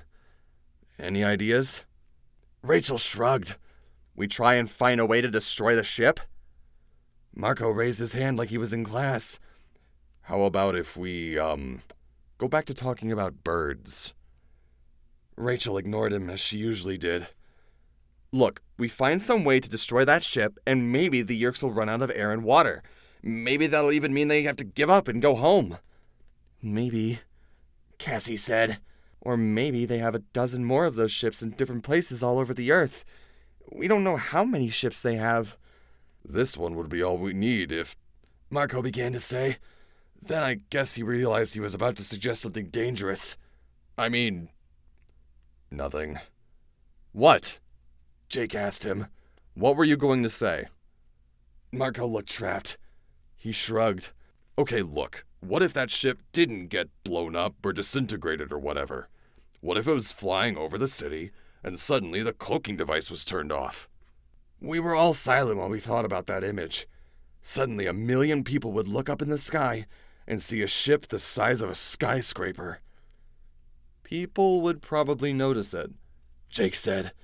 Oh yeah, they would notice it, Rachel agreed. Radar would see it too. 1 million eyewitnesses. The controllers would never be able to cover it up. People would videotape it, I said. They would take pictures. There would be radar tapes. Jake grinned. The whole world would see. The entire human race would realize what was happening. He was getting excited now. And then we could go to the authorities. The controllers wouldn't be able to stop us. We could tell all we know. Rachel's eyes were gleaming. We could tell them about the sharing. We could turn in Chapman. And you figure Visser 3 and his pals are just gonna sit around and do nothing? Marco asked. Like you said, we have no idea how many ships they have. Or how much power. Jake looked a little disappointed. They don't have enough power to attack Earth openly. And how do you know that? Marco asked. Because they're going to a lot of trouble to keep themselves a big secret. You don't hide if you're tough enough to come out and kick butt in a fair fight. I expected Marco to have some smart comeback, but he just nodded. Yeah, you're right. This could be our big chance, Rachel said. Uncloak that ship so the whole world can see. I hate to ask this, Marco said with a groan. But how do you think you're going to do that? It was Jake who answered. We'll have to get inside that ship. He winked at Marco. Want to know how? Marco shook his head. Not really. Through the water pipes. As fish. Marco sighed. Jake, I just told you I didn't want to know. Chapter 14. Rachel and Cassie took off, heading in different directions. Have a good show, Cassie called to Rachel. Yeah, right, Rachel said grumpily. I'll be there soon, Marco told Rachel. Don't fall off any balance beams until I get there. Rachel shot Marco one of her "you're a dead man if you mess with me" looks and disappeared, leaving just Marco, Jake, and me. She really kind of likes me, Marco said with a wink at Jake and me. Uh-huh, Jake commented dryly. Look, Tobias, if we're going to do this mission, it can't be till the weekend. Why? The timing. We have to morph to travel up there. There are no buses, and we can't walk that far in human bodies. Even as wolves, though, it takes time. It took more than an hour last time. It just seemed to me that we might want to get up there in the morning, camp out somewhere hidden, and then be ready by afternoon when the Yeerks show up. And this time, we may want to travel around that other wolf pack's territory. Marco pointed out. I don't want to get into it with them again. It made sense. I guess you're right. So if you're going to camp early in the day, you need a Saturday. Anyway, it might be a good idea if we had as much information about the area as we can get. Jake gave me a thoughtful look. So I was thinking... Yeah, I interrupted. I'll spy out the situation. I'll look for some place you can hide. I have a lot of time on my hands. No hands exactly, but lots of time.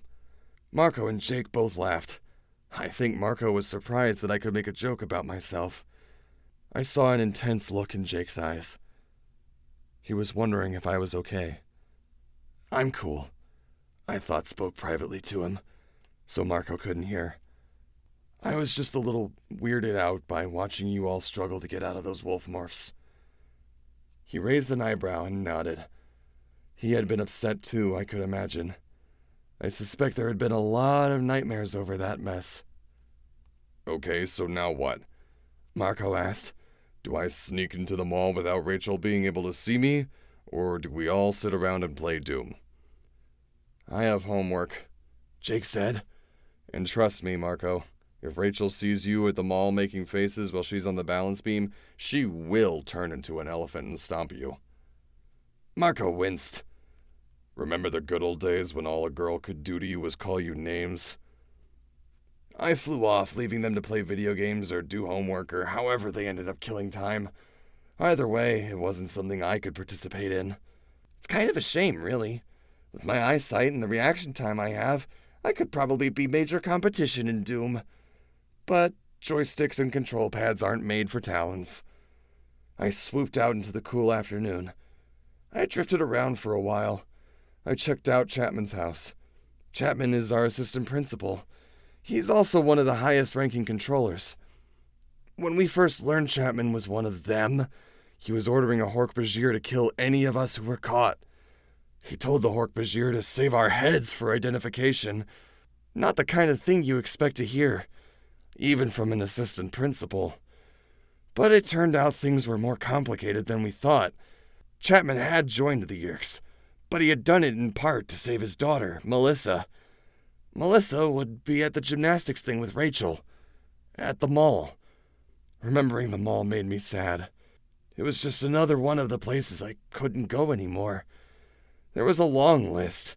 School, movie theaters, amusement parks. Wait a minute. I could go to the amusement park, and I wouldn't even have to pay admission. The thought made me happy. I don't know why. It wasn't like I could ride the roller coaster, but still, the idea kind of perked me up. I could bust right into the gardens any time I wanted. Come to think of it, I could also watch any football or baseball game I ever wanted to see, too, as long as it was outdoors. And concerts! Whoa! Big stadium concerts, no problem. No tickets needed. That's the way I needed to be thinking. There were millions of things I could do as a bird that I couldn't do as a human. But not right now. I turned and headed toward the mountains. I had a job to do. It was another good thing about being me. I was the ultimate airborne spy. There was a long line of towering clouds running to the mountains. Perfect weather for me. Thermals are what push those clouds up so high. I just let myself get into it. It wasn't a bad life. Not really. I was flying. Back when I was in my old body, I used to look up in the sky and wish I could fly. Now I could. I figured there were probably kids down on the ground right now looking up at me and thinking, wow, that would be so cool. If only I had something to eat. I was feeling a little hungry. Should have asked Jake to grab me a snack. It happened before I even had time to think about it. I guess it was because I was feeling good, feeling relaxed. I was above the woods, just about a half-mile or so beyond Cassie's farm. The trees opened up to form a little meadow. This is what redtails love. A little meadow. It was full of prey. Squirrels scouring the ground for nuts, hopping, then sitting up on their hind legs to look around nervously. Mice that scurried from hole to hole. Rabbits. A rat. My eyes focused on it with absolute intensity. I sort of shrugged one shoulder, turned sharply in midair, and plummeted toward the earth in a stoop. My wings were back, my head low, my talons tucked back for maximum speed. Sudden flare! I opened my wings, the shock of the air, talons raked forward, eyes never moving even a millimeter from the rat. Focus! I struck! An incredible rush of excitement surged through me. I was ecstatic. Ecstatic! That's the only word for it. It was intense beyond anything I had ever experienced. Talons hit warm flesh. My razor claws squeezed. The rat squirmed in my grip, but it was helpless. Helpless! I was in a frenzy. I hooded my wings around my kill, shielding it from any other predator that might try to steal it away. No! No! No! No! No! I fell back. I looked down at my talons. They were red with blood. Rat meat dripped from my beak. In my panic, I forgot what I was. I tried to run away, but I no longer had legs and feet to run with. I had killing talons. Bloody talons. I fell in the dirt. No, I cried voicelessly. But I could still see the dead rat. And I could taste it. And no matter how many times I said no, it would always be yes. Chapter 15. I flew. I flew as fast and as hard as I could. I wanted to go so fast that the memory of killing and eating the rat would be left way behind me. But not even I can fly that fast. Human! I am human! I am Tobias! I don't know why it was Rachel I wanted to see right at that moment. Maybe she was just the closest thing I had to a real friend. Maybe it was the way she had seemed so sure of who and what I was. I needed someone to be sure. Down below I saw the huge irregular rectangles of the mall. I saw a glass door. People streamed in and out. Rachel, that's where she was. I screamed in rage and frustration and terror as I stooped. I shot toward the door like I'd shot toward the rat. But I wasn't going to stop. I wasn't going to slow down. I was just going to end this right now. I would hit the glass at full speed, and maybe that would awaken me from this nightmare. The speed just kept building. The door rushed up at me. The earth itself was jumping up to hit me. A guy, dark hair, short, stepped to the door. He opened it. Shwoof! I must have been doing 80 as I hurtled through the open door. A second set of doors, but these were open too. No impact. No awakening. Colors and bright lights all around me, like a high-speed kaleidoscope. The Gap, Express, the Body Shop, Easy Spirit, Mrs. Fields. Zoom! I was a bullet, blazing inches over the heads of the shoppers. I heard screams. I heard cries of amazement. I didn't care. I wanted to hit something. I wanted to wake up. I wanted to fall to the ground because my wings had disappeared and been replaced by clumsy legs and flailing arms. I wanted to be me again. I am human. I am human. I am Tobias. 9 West, Radio Shack, B. Dalton, Benetton. A world I knew, a world where I belonged, places I had been, foods I had eaten, the world of human beings. Zoom! Suddenly, in seconds, I was at the center of the mall. A crowd was standing around in a circle. In the middle of the circle, blue mats were on the floor. Girls in leotards were doing mid-air flips and graceful backends. People on the upper level were crowded around the railing to look down. Rachel was on the balance beam. She was just raising one leg, balancing on the other. I was a brown and gold and red missile shooting past her. Tobias! She cried. Straight ahead, a wall. A blank wall where they were going to put a new shop. I was still moving fast. I could still hit it and wake myself up from the nightmare. No! Rachel cried. I flared and shot straight up. The wall scraped my stomach. The ceiling was glass, a skylight. I was there! A last-second turn, almost too late. My shoulder hit the glass. I bounced off and began to fall down toward upraised faces, staring at me with horror and amazement and pity. I saw Rachel's face in that crowd. Her eyes pleaded silently. No, she mouthed. No. I fell. Stunned and dazed. Rachel, still balanced on the beam, caught me as I dropped. She fell off and the two of us tumbled onto the mat. You have to get out of here, she muttered tersely. I I cried. You don't understand, Rachel. I'm lost. I killed! No. As long as you have me and the others, you aren't lost, Tobias. Helping hands were clawing, trying to save Rachel from the crazed, out-of-control bird. She gave me a heave, just enough to get me into the air. Anyone watching would have thought she was trying to get me off her. I flapped up, just out of reach of a dozen hands that clawed the air trying to grab me. Someone threw a shopping bag at me. I dodged, but there was no escape. Overhead, I saw the skylight. Blue sky. The hawk in my head wanted the sky. It knew safety was up in the high blue. The hawk powered straight up at the glass that he didn't understand. The glass that would be like a brick wall. But I couldn't fight it anymore.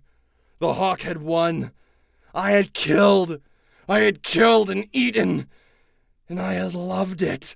The ecstasy of the hunt. Ecstasy! In a second it would all be over. One more stroke of my powerful wings and the glass.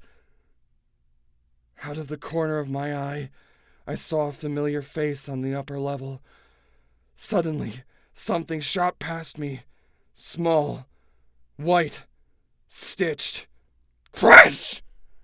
The baseball hit the glass just inches ahead of my beak, just where Marco had aimed it.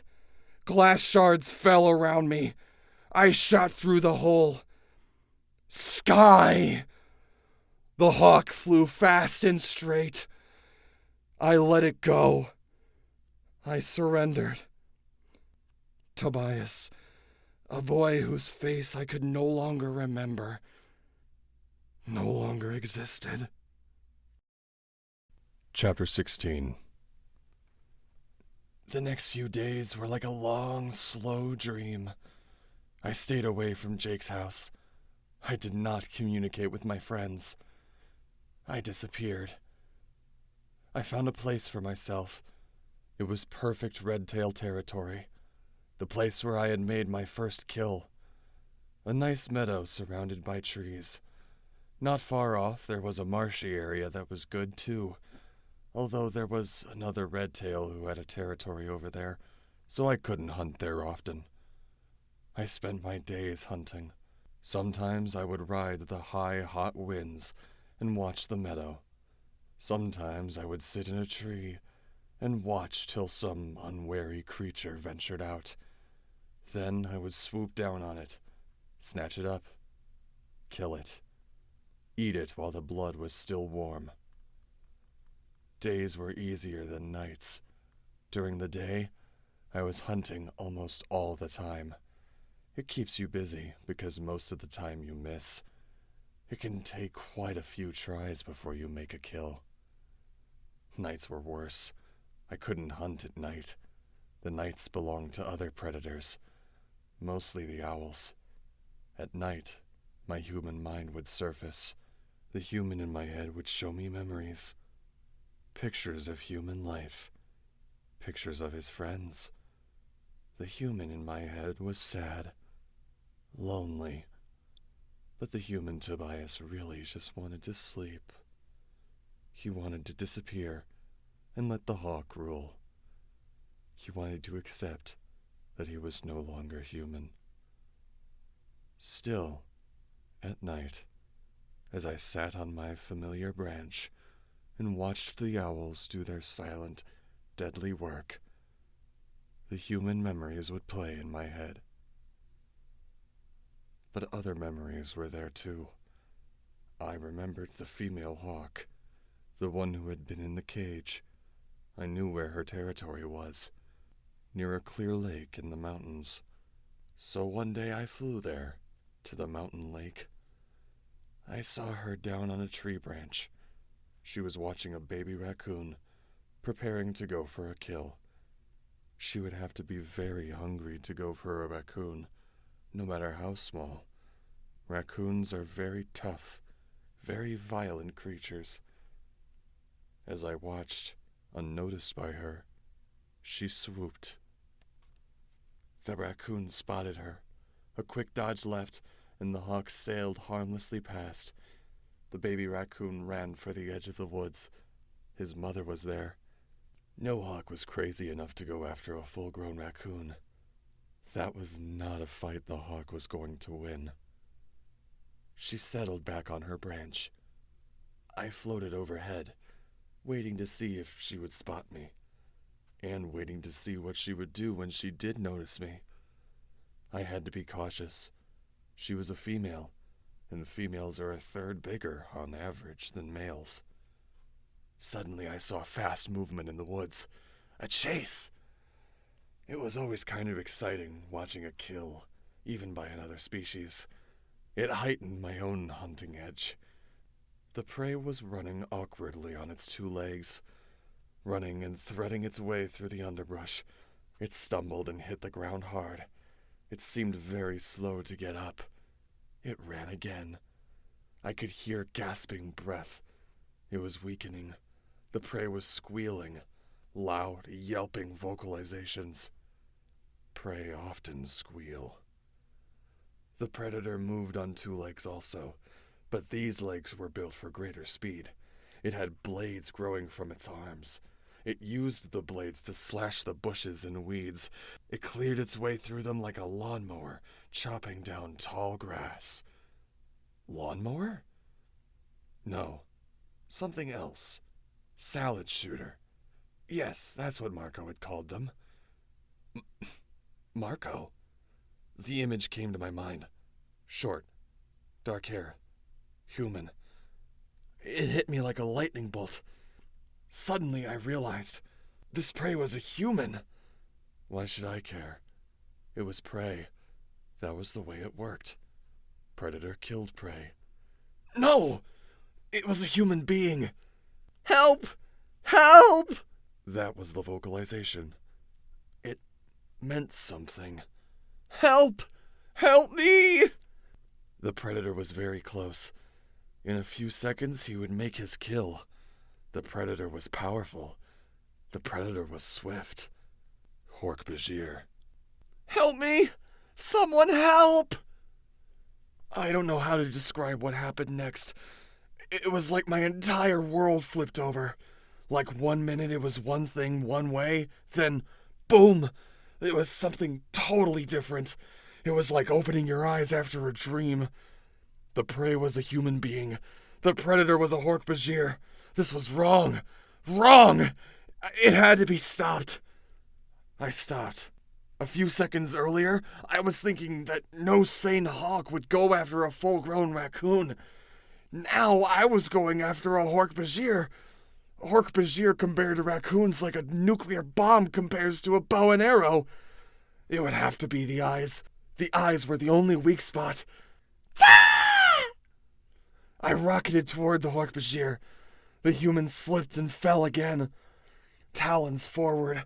The Hork-Bajir was totally focused on his prey. I hit him fast and hard and sailed past. The Hork-Bajir yelled. He clutched at his eyes. The human was up and running again. Go to flash! To me! Getting away! Hilslan! The Hork-Bajir yelled in the strange combination of human and alien speech they use when working with humans. He was calling for help. I used my momentum to soar up over the tops of the trees. He had plenty of help available.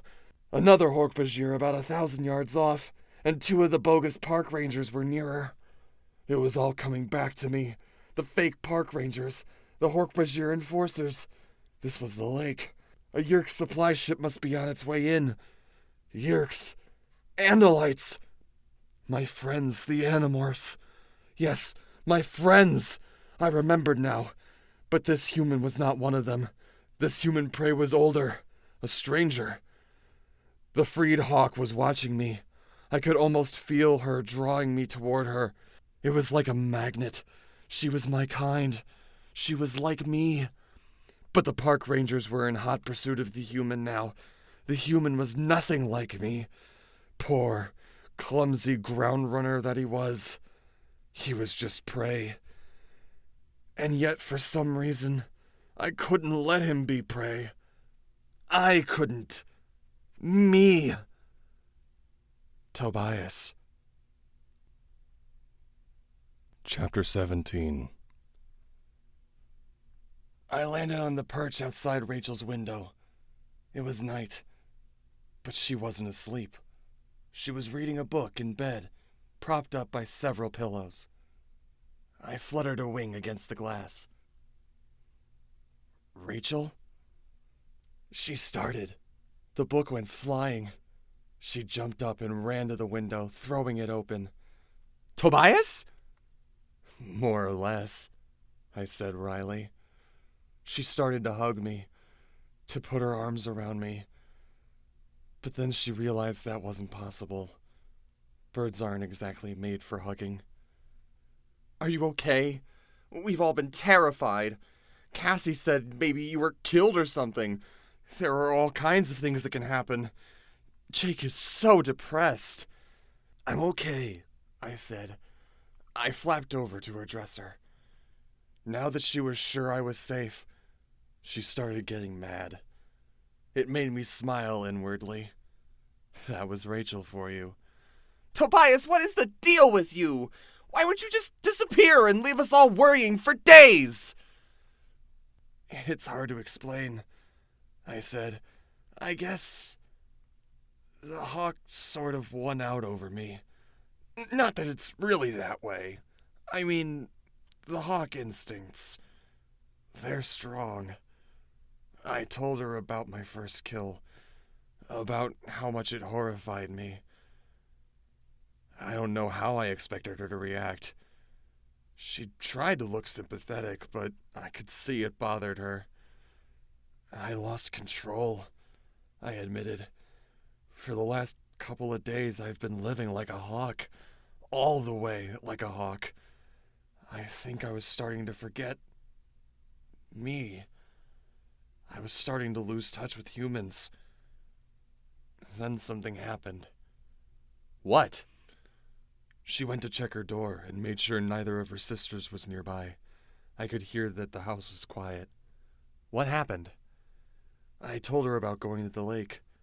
I told her about the guy being chased by Hork-Bajir. Fortunately, I can see the terrain better than the Hork-Bajir or those human controller park rangers. I led him away from them. I told him when to hide and when to run. You talked to him? I thought spoke, yes.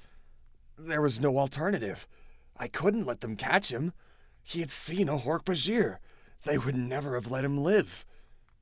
Rachel looked stunned. But now he knows about you. And he knows about the Hork-Bajir. What's he going to do? Go tell people he was chased through the woods by an alien monster and rescued by a telepathic bird? Rachel laughed. Yeah, good point. People would just think he was insane. Besides, if he started talking openly about the Yeerks, they would find him and silence him. Exactly what I explained to him. I think he'll probably keep quiet. He'll try to forget it ever happened. You saved him, Rachel said. I almost didn't, I admitted. At first, I just saw another predator in his prey. No different from watching the owls at night. No different from what I do myself. Kill to eat. Rachel thought about that for a moment. The Yeerks and their slaves aren't killing to eat, she said. They are killing to control and dominate. Killing because it's the only way you can eat, because that's the way nature designed you, that's one thing. Killing because you want power or control is evil. I guess you're right, I said. I hadn't thought about it that way. What you did, eating, whatever. Well, that's natural for the hawk. Nothing a Hork-Bajir does is natural. They aren't even in control of their own bodies or minds. They are tools of the Yeerks, and the Yeerks only want power and domination. I know, I said, but I wasn't totally convinced. Still, it was comforting to be talking to Rachel. You are human, Tobias, she told me softly. Yeah, Maybe. I don't know. Sometimes I just feel so trapped. I want to move my fingers, but I don't have any. I want to speak out loud, but I have a mouth that's only good for ripping and tearing. Rachel looked like she might start crying. It was alarming to me, because Rachel isn't a girl who bursts out in tears. Ever. Anyway, look, I'm sorry I ruined your exhibition at the mall the other day. She smiled. What do you mean? It was perfect. I was just starting my routine, and you know how much I hate to have to do public shows like that. You put an end to the whole thing real fast. I laughed silently. I can imagine. I hope no one was hurt by the falling glass. No, everyone was fine. But what were you going to do if Marco had missed with that baseball? You would have hit the glass awfully hard. I didn't know what to say. Rachel came closer and stroked my crest with her hand. It made the hawk in me uncomfortable. But at the same time, it was similar to preening, which is kind of pleasurable. What I told you the other day, Tobias. Remember? You're not lost as long as you have Jake and Cassie and me. Even Marco.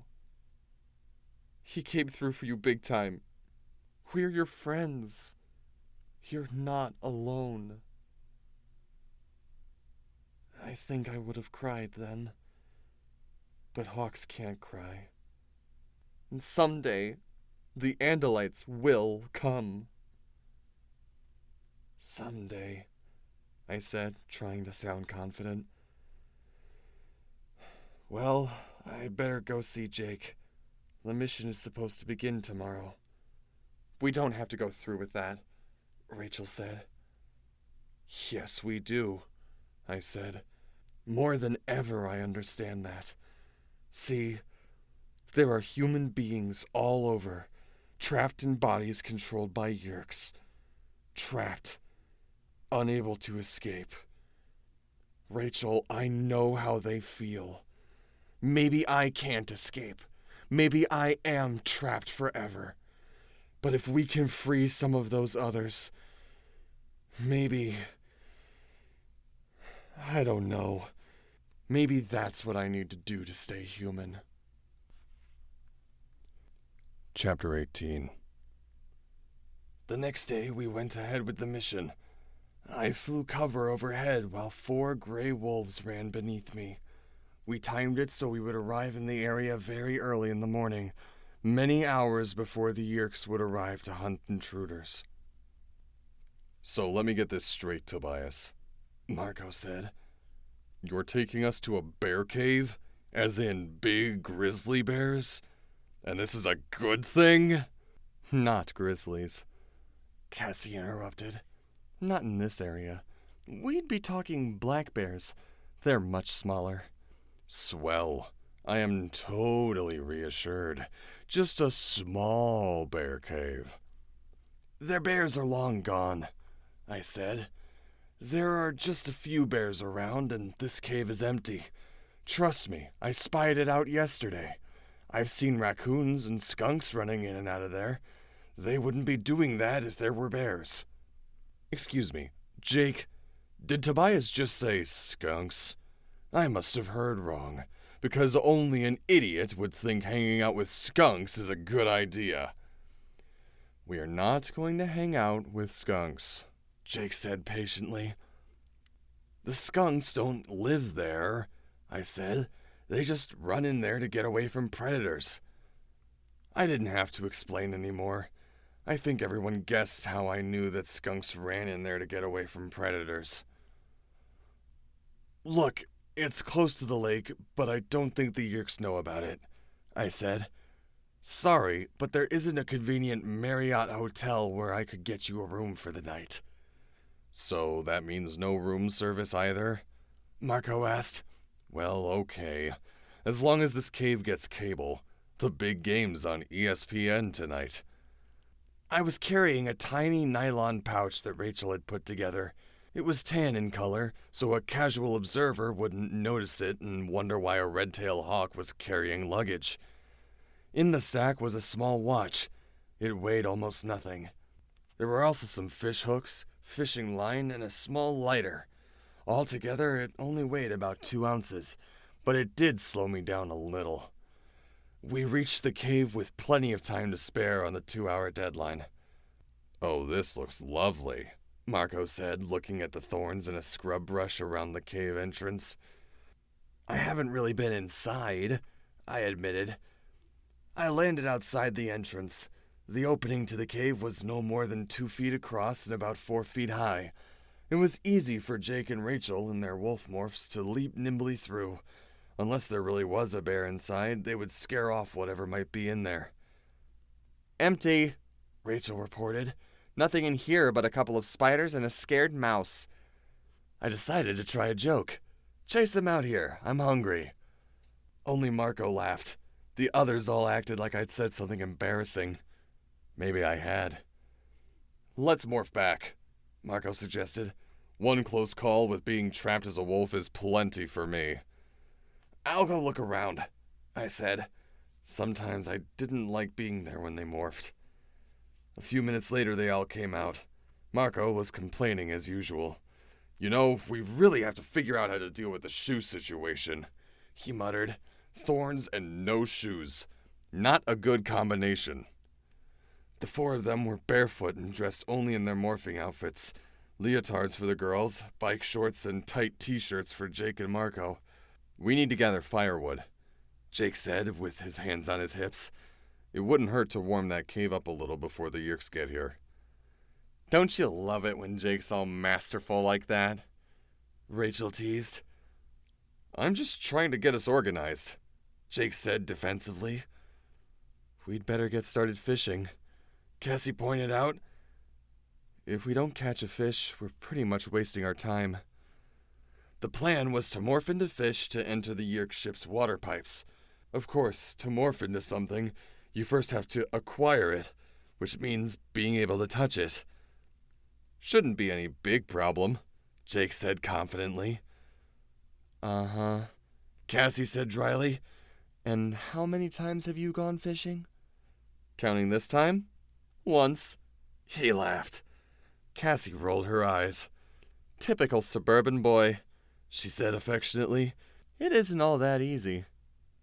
Then you guys better get started, I advised. I'll go look around. Take care of yourself, Tobias, Rachel called out as I took wing. I watched from on high as they made one failed attempt after another to convince a fish to bite one of our hooks.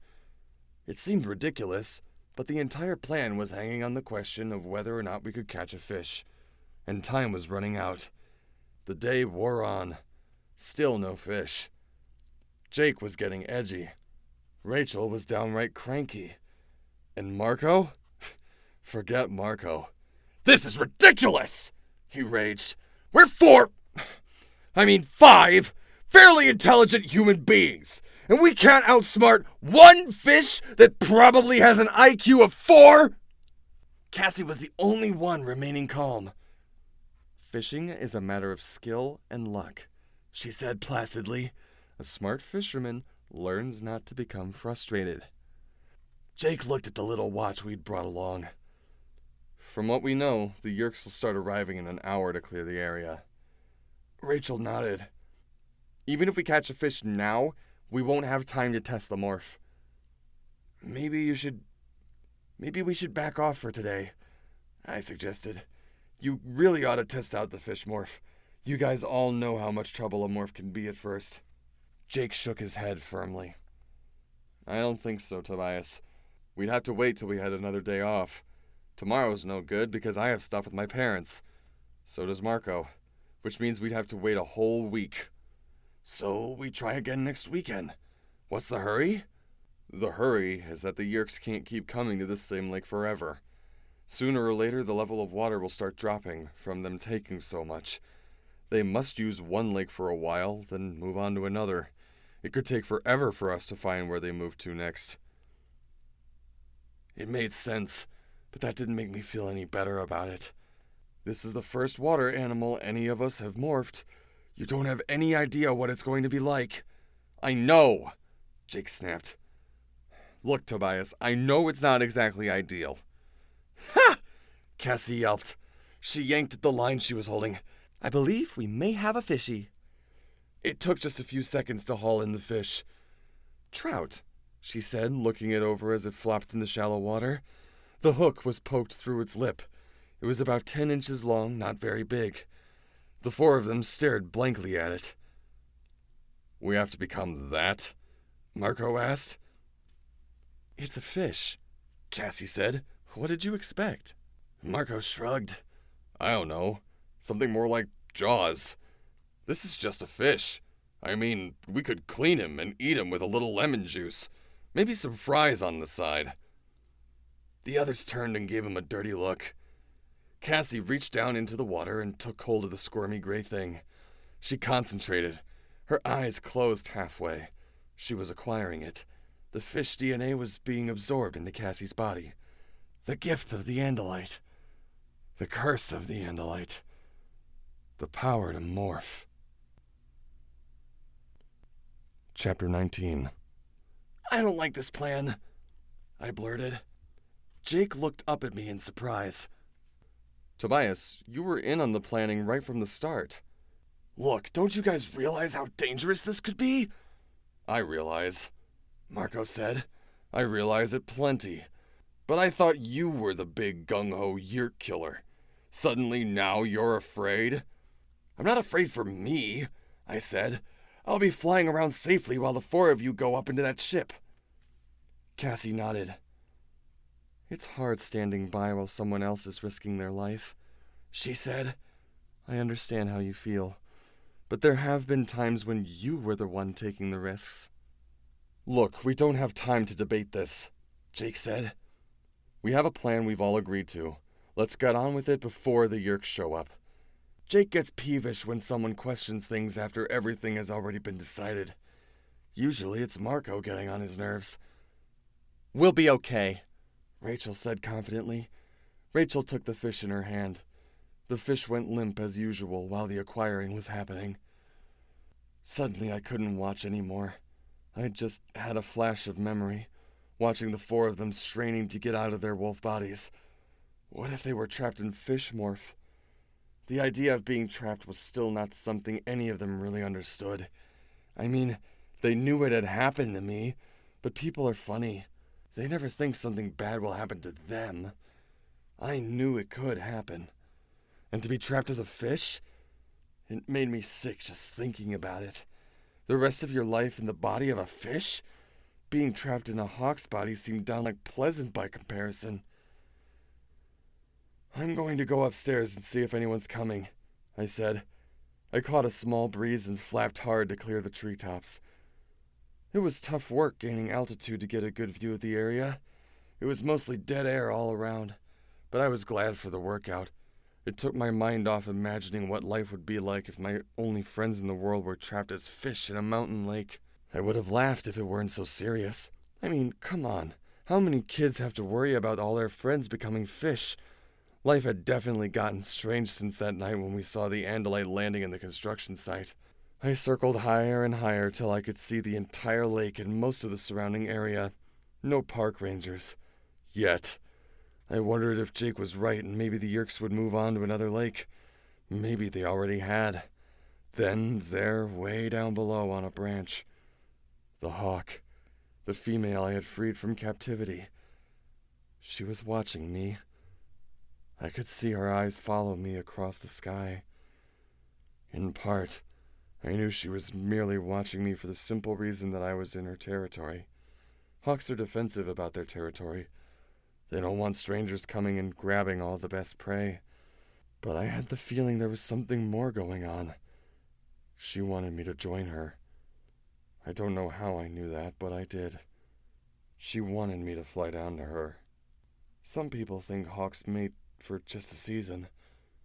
Some people think they mate for life, and I don't really know which is true.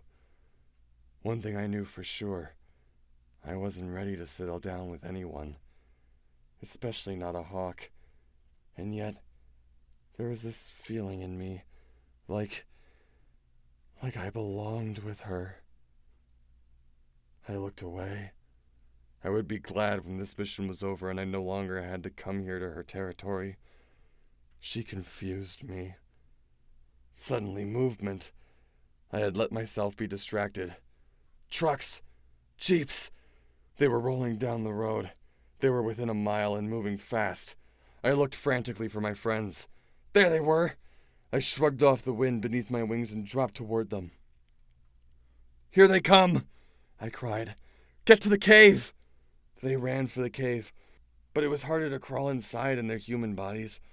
The wolves' thick pelts had protected them against the scratches and tears of the bushes.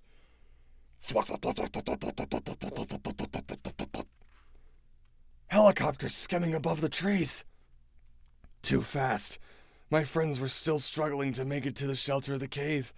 One of the helicopters was on a straight line to them. "Oh, man," I muttered. I still had a lot of my speed from the dive. I flapped hard, powering up to maximum speed. Straight at the helicopter. Straight at it. I could see the pilot, a human controller. Beside him sat a Hork-Bajir. Straight at them. The chopper was doing 90. I was doing a little less. The distance between me and the chopper's windshield shortened very fast. They weren't going to pull up. Chapter 20. Thwack, thwack, thwack, thwack, thwack, thwack, thwack, thwack, thwack, thwack, thwack. The sound of the rotors was a roar. They were not going to pull up. We were going to hit. But then, a flicker of the pilot's eyes, a twitch of his hand on the control stick. I cranked right. The helicopter cranked left. It blew past me like a tornado. The backwash of the rotors caught me and tumbled me through the air. I fell upside down. I folded my wings, flared my tail, and spun around. I opened my wings and swooped neatly between two trees. I banked left and flew over the cave. Rachel was the last one in. She was still clearly visible. The helicopter would almost certainly have seen her. I watched till she was safely inside. "Okay, you guys. I don't think anyone saw you. Be cool till I tell you it's time." They couldn't answer, of course. They were still fully human, so they could hear my thought speech, but could not respond in kind. The Yeerks went through the familiar routine. The phony park rangers fanned out around the lake with automatic weapons ready.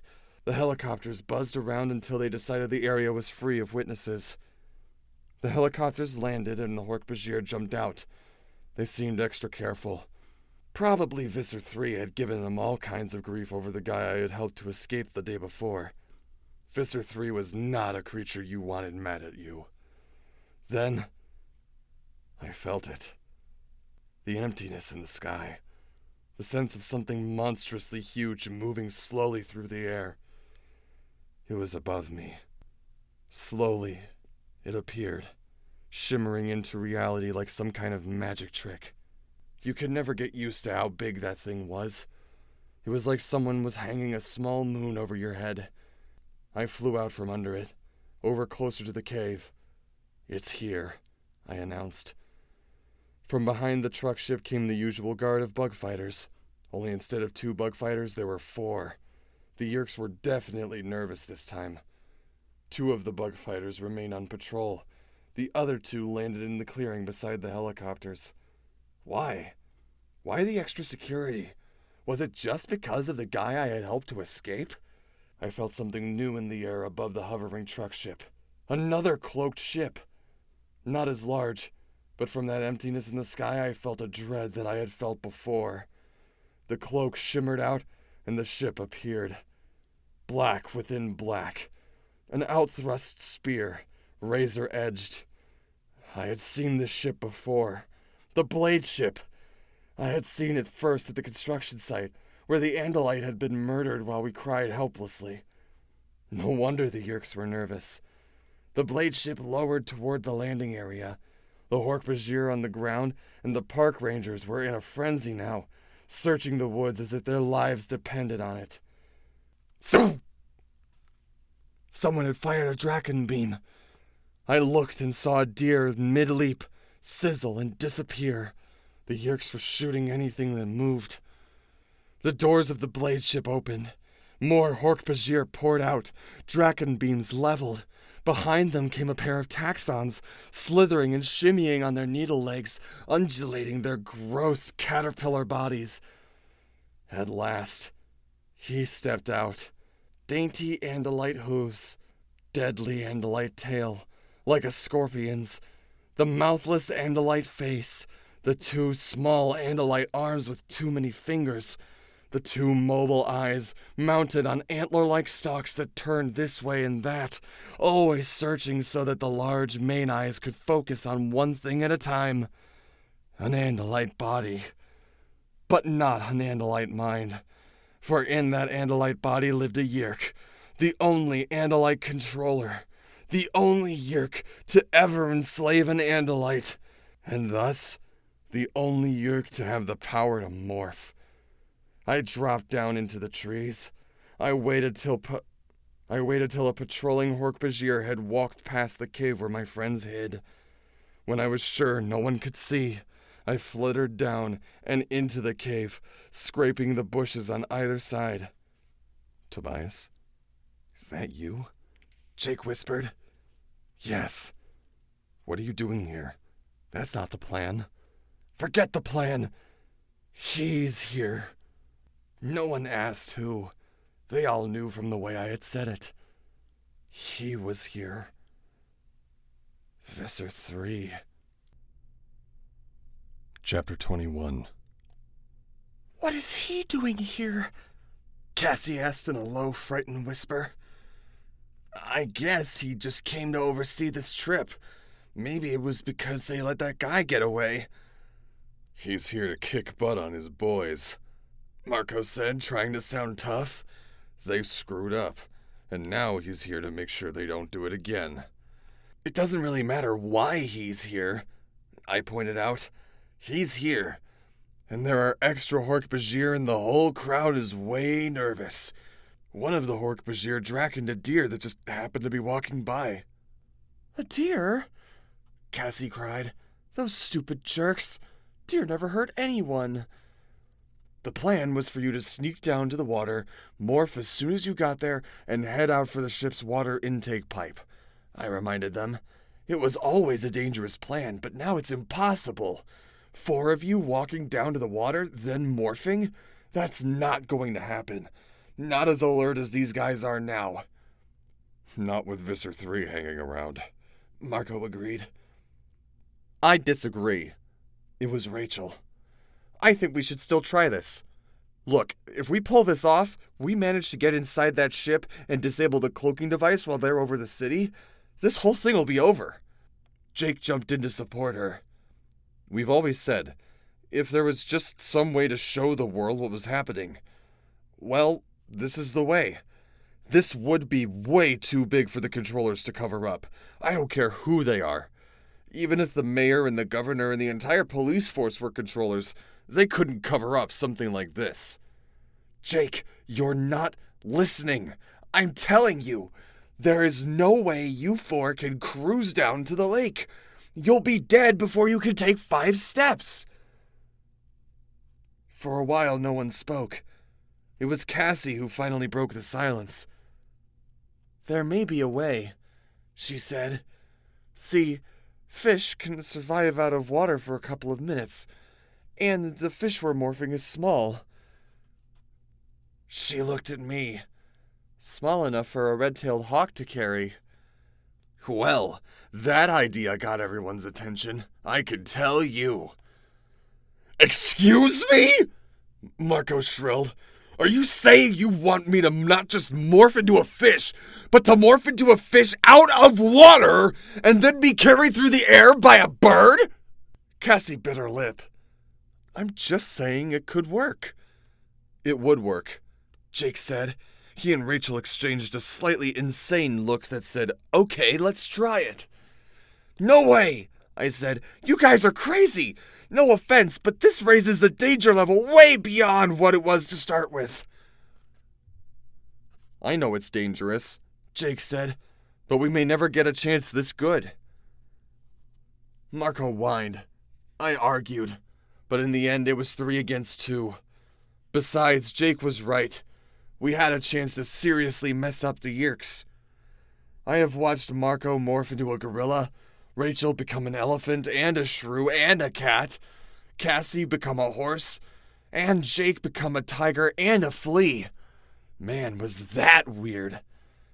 But this was the first time anyone had tried morphing into an animal that lived in water. Cassie insisted on going first. It was my idea, she pointed out. She did not point out that she was also the best morpher. If you feel like you're suffocating, you have to back out of the morph, Jake told her. He took her hand. Are you listening to me? You have to back out if it gets bad. You can't pass out halfway into a morph. Cassie smiled. I will. Don't worry about me. She closed her eyes and began to concentrate. I've told you that Cassie is always the best at controlling a morph. She has an almost artistic talent where she can make it all look kind of cool and not so gross. But not this time. As I watched, her hair disappeared completely. Her skin began to harden, like it was coated with varnish or something, like she had been dipped in clear plastic. Her eyes swung around to the side of her head. Her face bulged out into a huge mouth that gaped and seemed to be blowing invisible bubbles. As this happened, she was shrinking, but not fast enough. I could still see every nightmare change in her body. The way her legs shriveled up smaller and smaller, till her legless body fell to the ground. From her lower back, her body stretched out, elongated. "Oh!" Rachel cried. A tail had just suddenly spurted from Cassie's behind. A fishtail. Now her varnished-looking skin cracked and split into a million scales. Her ears were gone. Her arms were shriveling. She was no more than 2 feet long, lying helpless, a monster, on the floor of the cave. So far, I'm fine, she said, but her thought speech was shaky. Still breathing with my lungs. But at that moment, 2 slits appeared in her neck. Gills. "Ah!" she cried. "Cassie, pull out of it!" Jake cried in an urgent whisper. No, almost done. Tobias. I'm ready, I said grimly. She was tiny now, less than a foot long. All that was left of her human body were 2 very tiny doll hands. They made little fins. Cassie flopped wildly. Her mouth gasped silently. "Go!" Jake said. I closed careful talons around Cassie's squirming fish body, aimed for the small sliver of sky that I could see through the cave's opening, and flapped my powerful wings. I burst out of the cave into fresh air. "Are you okay, Cassie?" "Fish mind, panicky. Water now!" "Hang in there. You've been through this before. You know how it is when you first go into a morph. You have to get control of the fish's instincts." Water! I can't breathe! I was about 10 feet up, racing for the water's edge. Suddenly, below me, a Hork-Bajir. He looked up and saw me, a bird with a fish in his talons. I doubted the Hork-Bajir would realize that redtails don't catch fish. At least I hoped he wouldn't. I swooped down over the water. The huge Yeerk ship was just lowering its intake pipes into the water. I dropped behind a stand of trees that hugged the shoreline. "Get ready," I warned Cassie. I let her go like one of those old World War II planes dropping its torpedo. She hit the water with a small splash. "Are you all right?" No answer. "Cassie!" I said, "are you all right?" Yeah, she said at last. "I'm here." "Are you dealing with the fish okay?" Again, no answer. Then, "Whoa, cool. I'm underwater." I relaxed. "Yes, you sure are underwater," I said with a laugh. "I was scared," she admitted. I know this sounds crazy, but I just keep seeing myself Fried, with a wedge of lemon and some tartar sauce. Chapter 22. Jake was next. He morphed and I flew him over the heads of 2 patrolling park rangers who did not even seem to notice me. Then came Marco. When I exited the cave with him, I practically ran into a big Hork-Bajir. He didn't take any notice of me either. Cassie's plan was working. Even with all the controllers on maximum alert, it never occurred to them that their enemy might be a bird with a fish in its talons. Back in the cave, it was just Rachel. So far, so good, I said. Yeah, I guess so. Are you nervous? I'd have to be crazy not to be nervous. Oh well, here goes. She started to morph. I'd seen 3 others do it now, so it wasn't a surprise to me. But it was still horrifying to watch a friend, someone you cared about, twist and deform and mutate before your eyes. I don't think any of us will ever get used to morphing. Maybe the Andalites are used to it, I don't know. But I'll bet it creeps them out too, when they have to change. I looked away as Rachel began to get strange and hideous. She was almost completely a fish when it happened. Crash! Crash! Someone was forcing their way through the bushes at the mouth of the cave. Heflach's nicht there! A Hork-Bajir! Yes, I see it, a human voice said grumpily. You know, these human bodies aren't blind. Just because you're in a Hork-Bajir, don't get delusions. Use those blades of yours to hack some of these thorns out of your way. I heard a sound like fast machetes slicing away the vines and thorns. Better not find anything in here, the human controller said.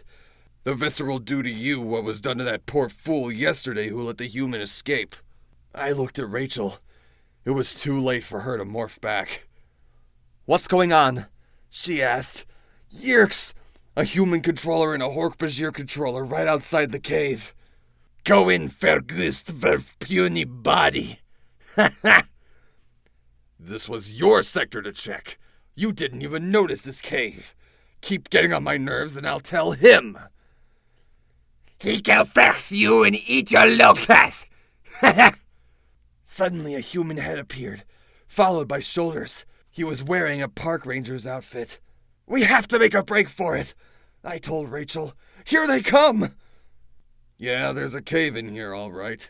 There's some kind of a bird. I grabbed Rachel, now fully in fish morph, but the human controller blocked the narrow entrance. Well, I thought, it worked with a helicopter. With a rush of wings, I flew right at his face. What the? He fell back, beating at the air. I scraped past him. The Hork-Bajir slashed at the air with one of his wrist blades. He shaved an inch off my tail. But I was in the air now and moving faster. Only it was hard with Rachel. The weight of a fish is more than a red tail can carry easily. And I had already carried 3. I was tired. Fortunately, I was also very scared. Fear can make you strong sometimes. A tracker beam sizzled the air above me. Unfortunately for the Hork-Bajir who had fired, the Draken beam did not stop when it buzzed by me. No, the Draken beam hit the underside of the vast truck ship. A small, neat, round hole appeared in the bottom of the ship. It was too small to amount to anything. But suddenly the Hork-Bajir lost his interest in me. Fool! The human controller cried. Visser 3 will have your head for dinner! While they were busy panicking, I dropped Rachel into the water with the others. Good work, Tobias, Jake said. Be careful up there, my friend. You too, I said. Good luck, you guys. I could just barely see them. A small school of fish in the shallows. They swam off and disappeared into deeper water. As I've told you, there are limits to how far thought speech can reach. We don't really know what those limits are, but I wanted to stay as close to them as I dared, in case they needed me. Not that there was much that I could do to help someone underwater. I didn't want to stay right over them. I figured that would look suspicious to anyone on shore. It was hard to figure out what to do. The monstrous bulk of the truck ship was overhead, leaving only a few feet open above the surface of the water. I decided I had to chance it. I flew under the ship, skimming the dappled water below and practically scraping the metal belly of the ship above me. It was a very difficult flight. I had to stay almost totally level. I couldn't rise or fall by more than a couple of feet. Tobias, I can't believe you could still thought speak with that whole ship between us, Rachel said. I guess I could have told her the truth, that I was within a few feet of them. But then Jake would have just gotten all mad and told me not to take stupid risks. I figured that between the time it had taken through the entire morphing process and carrying them one at a time to the water, plus now the time spent swimming out to the big intake pipe, Cassie had been in morph for just over half an hour. Jake had 10 minutes more, then Marco, and Rachel. What are you guys doing now? I asked. We're looking at the bottom of this intake pipe. There's tremendous suction, Rachel reported. I'll go first and look around, see what's what, Jake announced. Here goes. Whoa! Man! Whoa! Yeah! Jake! Jake, are you okay? Cassie cried. Oh yeah! What a rush! They should have a water slide like that at the gardens. It's like being sucked up a straw by a giant. Cool, Rachel said. I'm next. No, let me look around first, Jake said. I seem to be in some kind of big tank. It's not very deep, at least not yet. It's filling up. With these lame fish eyes, I can't see beyond the surface of the water very well. But I think up in the ceiling there's an opening, like a grate or something. Up on the ceiling? How are we going to get up there? Marco asked. Well, I think if they fill this whole tank, we'll be near the top eventually. We should be able to morph to human, let ourselves out, then morph into something more dangerous than our human bodies. Excuse me, Marco said, but does anyone else ever stop to realize that some of the things we talk about doing are totally insane? What? Turning into fish so we could be carried by a hawk and let ourselves be sucked up by the pipe of an alien spaceship so that we could then turn into tigers and gorillas and whatever and overpower the creepy aliens? Rachel said. Is that what you mean by insane? That's it exactly. Yep, Rachel said. It is insane. Well, okay, Marco said. As long as we all know we're nuts. Let's do it! Chapter 23. There was nothing to do but wait. Wait while the water level inside the ship rose and carried my friends toward the top of the chamber, up to where the grate was. I could not maintain my level flight beneath the ship any longer. I said goodbye to my friends and zoomed out the far side. The open air was a blessing. I soared high on a nice thermal pattern created by the ship itself. I rose high up and over the top of the ship. The park rangers were all around on the ground. The helicopters and 2 of the bug fighters were still parked on the ground in the little clearing. The blade ship was there too. 2 other bug fighters continued zipping around at treetop level. While I watched, they brought the Hork-Bajir who had carelessly fired off the Draken beam. They dragged him before Visser 3. We'd gotten so we thought of Hork-Bajir as these totally fearless, deadly monsters. But this Hork-Bajir was not looking very brave. He collapsed on the ground before Visser 3. I almost felt sorry for him. It was one of the terrible things about our battle against the Yeerks. See, our enemy was just the Yeerk slug that lived in the heads of controllers.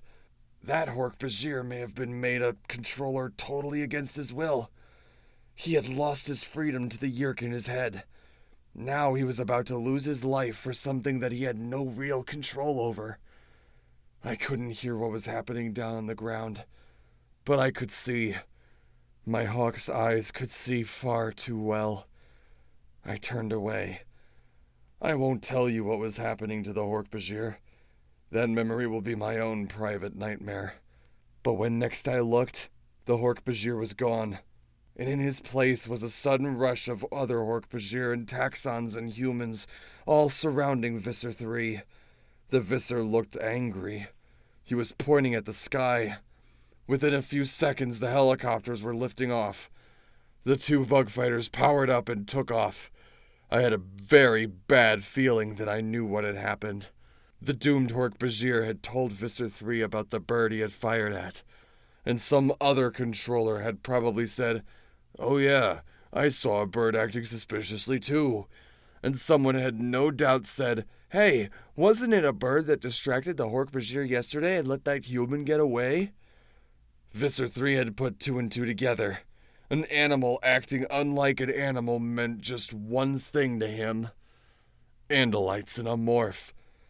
I guess I should have been flattered that Visser 3 believed we Animorphs were true Andalite warriors, but it didn't make any difference whether he thought I was an Andalite or a human. He was sending his creatures into the sky, looking for a bird that was no bird. Me. A bug fighter skimmed over the trees. Its twin dragon beams fired again and again in short, sharp spears of burning light. My heart was in my throat. They were killing every bird they saw. The hawk! This was her territory. But then behind me, a helicopter. Thwack, thwack, thwack, thwack, thwack, thwack, thwack. Shoo! A dragon beam. A near miss. I couldn't get away. Between the bug fighters and the helicopters, they were too numerous and too fast. But there was one place no one was going to risk firing a dragon beam. Not after what Visser 3 had just done to the careless Hork-Bajir. I let go of the air beneath my wings and dropped. Down, down, down. Toward the vast truck ship, spread below me like a steel meadow. In an instant they were all on me. But the angles were wrong. I was too close to the ship. They couldn't fire. I landed on top of the hovering ship. I planted my talons on the hard, cold metal surface. It stretched in every direction around me. The surface curved down and away from me so that I couldn't even see the edges. It was as if I were standing all alone on a metal moon. Over my head hovered helicopters and bug fighters. I could see human and Hork-Bajir and taxon eyes all focused on me. I knew the look in their eyes. The look of the predator. And me, their prey. Chapter 24. It was not looking good for me. If I tried to fly off that ship, I would be draken 10 different ways before I could get away. It was an eerie scene. I stood on the vast metal plain while over my head they hovered, a swarm of deadly predators. Then things got worse. A lot worse. It floated up into my vision like a dark moon, the blade ship of Visser 3. It hovered just a few 100 feet up. I felt my last reserves of courage beginning to fail. "Tobias, old buddy," I said to myself, "you are not going to get out of this alive." But they all just hovered there. Slowly, I began to realize the truth. They didn't know what to do about me. They couldn't shoot me without hitting the ship. "Andalite!" The voice in my head made me reel. I almost took wing out of sheer fright. He had never spoken directly to me before. It was a voice of such absolute power, such utter confidence. The mere silent sound of it in your head makes you want to obey, makes you quiver and fear. It is the voice of dread, the voice of destruction. "Andalite, fool. Do you think I don't know what you are? A true bird would fly away." "Say nothing," I ordered myself. "Nothing. If I tried to reply, he might know me for a human. I would not tell him that. I would not give him anything." I closed my mind, but I could not shut out that dark voice. "Give yourself up, Andalite. I will give you a quick and painless death. As soon as you tell me where the others are. I had seen what Visser 3 did to the Hork-Bajir who displeased him. The memory was fresh in my mind. Have it your way, Andalite. I am patient. I can wait here for as long as it takes. And then you will die. Quickly by Drakenbeam. Or, perhaps, if we can snare you, more slowly here in my blade ship. Much more slowly. Just then, I heard another voice in my head. A very different voice. It was faint, as if it were far away. Tobias? Tobias, can you hear me? Rachel! Yes, I can hear you. Tobias, we're trapped. The tank is full, but the grate won't open.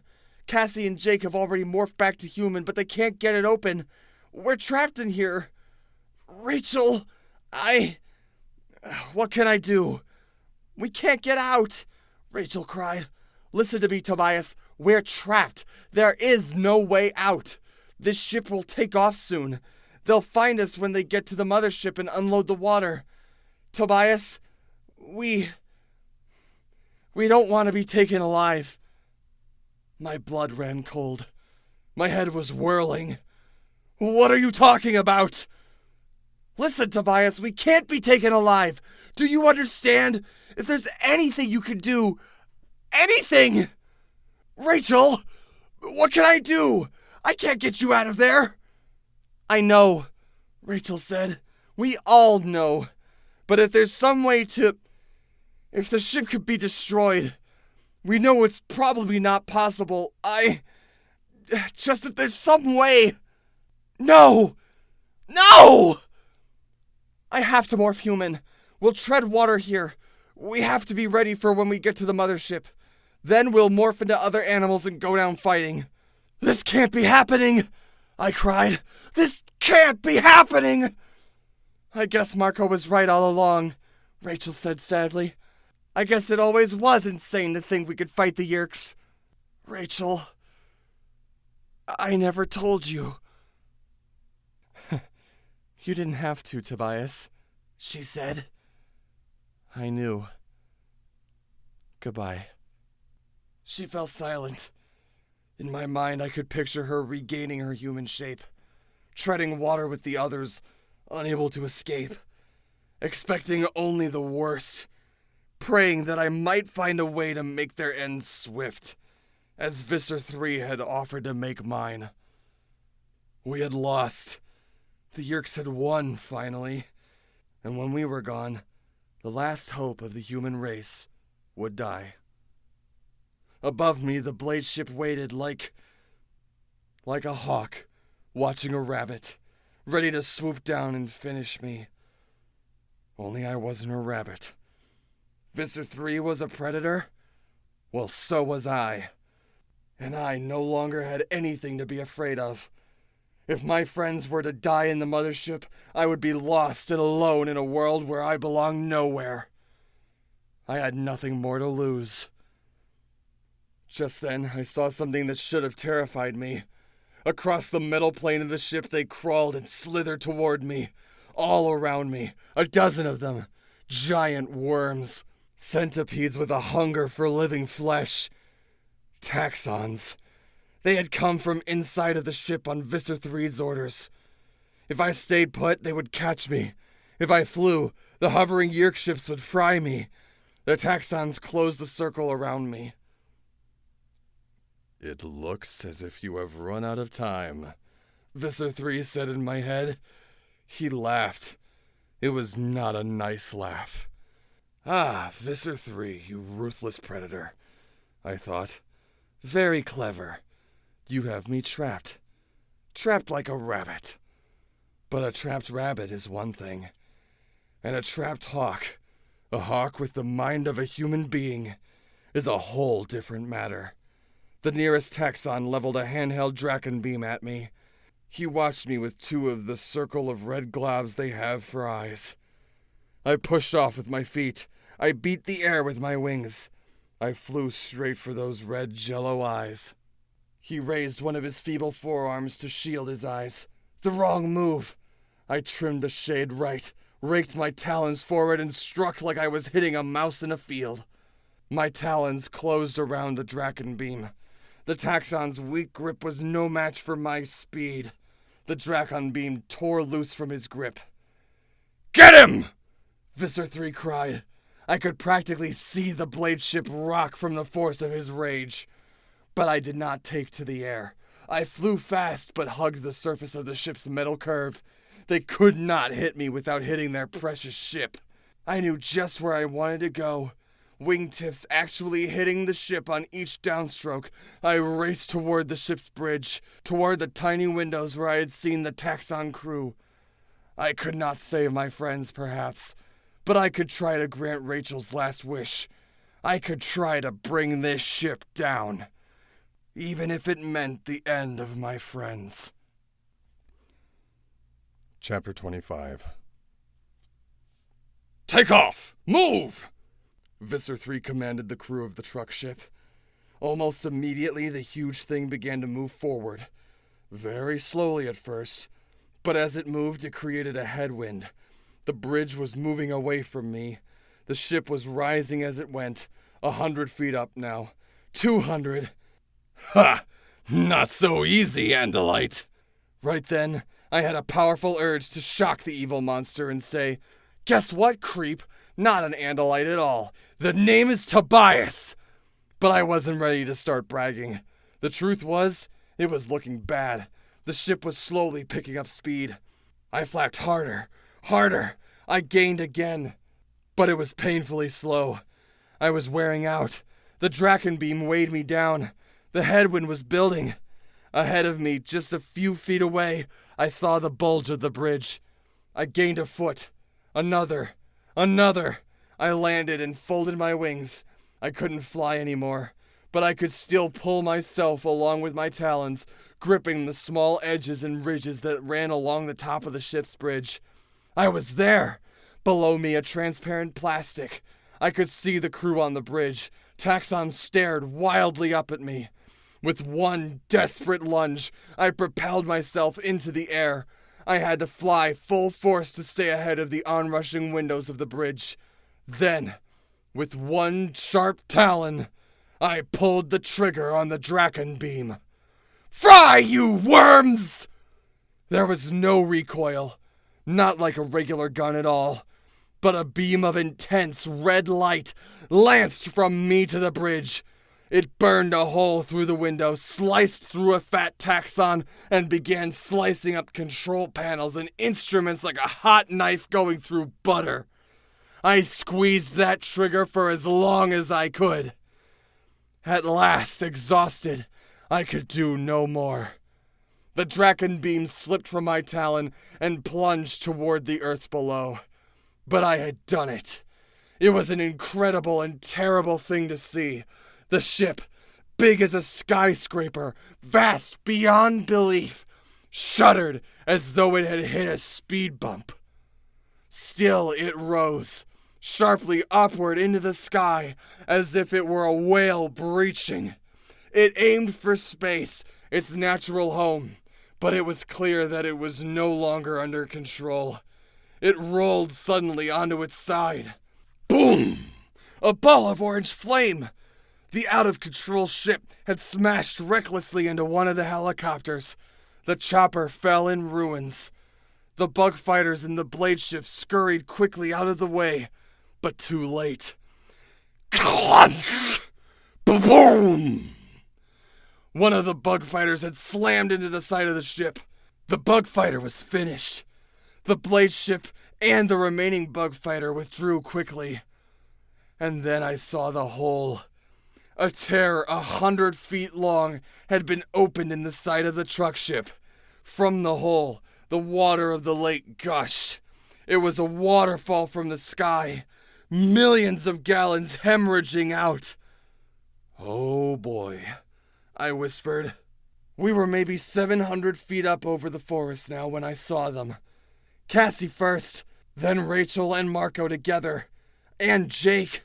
They fell, fully human, from the torn side of the ship. They plummeted helpless, doomed to the uprushing ground. No! I knew there was nothing I could do. I knew it. But still I hurtled after them. Hurtled with all my speed to them as they fell, arms flailing, mouths open in screams of terror. Chapter 26. They fell. But as they fell, they began to change. Cassie was the first. Feathers sprouted from her skin. One of her morphs was an osprey, a distant cousin of the red-tails. She fell, and as she fell, she became less and less of a human. Marco and Rachel had both previously morphed bald eagles. Bald eagles are huge birds, much bigger than red-tailed hawks. As I watched, long wings replaced their flailing arms. Jake had morphed a peregrine falcon. Peregrines are so fast they make red-tails look like they are standing still. As I watched, a peregrine's beak grew from Jake's mouth. Not enough time! Not enough time! They would hit the ground before... Shwoop! Cassie opened her wings and skimmed above the treetops. Marco barely made it.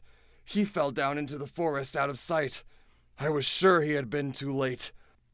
But then, up from the trees floated a bird with a 6-foot wingspread and a proud white head. Yes! I cried. In the sky overhead, the huge truck ship stopped climbing.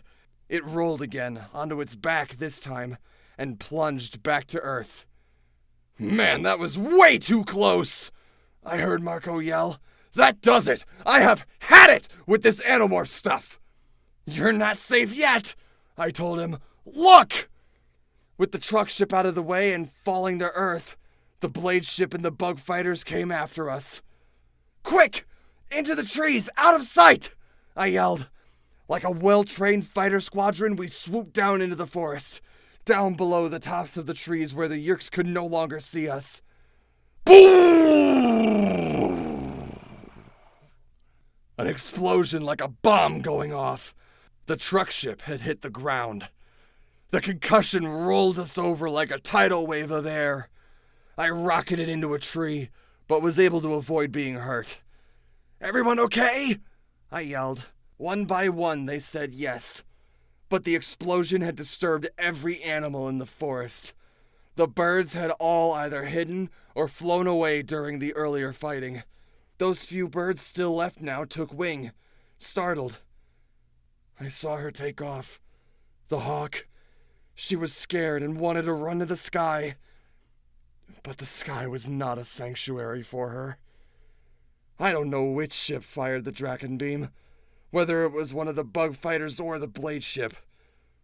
You see, they'd had a good long look at me, and she looked just like me.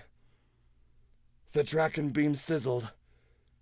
It burned off a wing, and she fell to Earth, never to fly again. Chapter 27. The Yeerk truck ship burned. What was left was eliminated by the Yeerks. No evidence was left behind. No proof that we could show to the world. But we had destroyed it. And a bug fighter as well. And we had gotten out alive. Most of us. It was a day later when I went to see Rachel again. It was like she was expecting me. Hi, Tobias, she said. Come in. It's safe. I hopped through the window and fluttered over to the dresser. How are you doing? She asked. I'm okay, I said. She looked unsure of what to say next. Look, Tobias, maybe this seems crazy, but Cassie and I were thinking, that maybe we'd go back up to the lake, try and find her body. The hawk. And at least bury her. No, that doesn't sound crazy, Rachel, I said softly. Not crazy at all. Just human. She looked keenly at me. Well, we are human. All of us.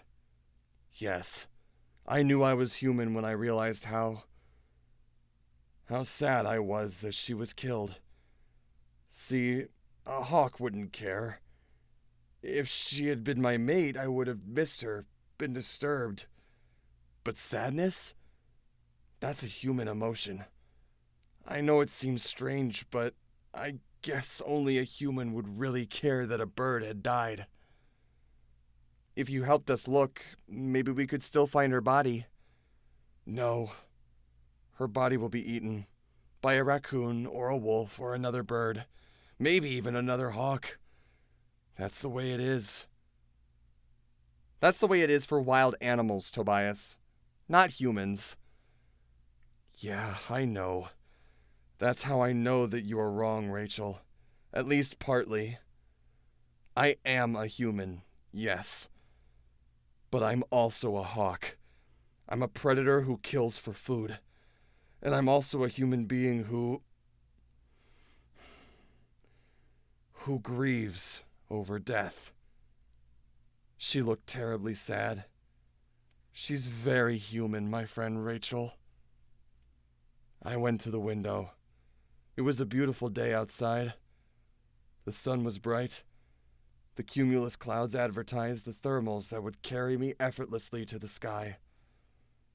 I flew. I am Tobias, a boy, a hawk, some strange mix of the two. You know now why I can't tell you my last name, or where I live. But someday you may look up in the sky and see the silhouette of a large bird of prey. Some large bird with a rending beak and sharp, tearing talons. Some bird with vast wings outstretched to ride the thermals.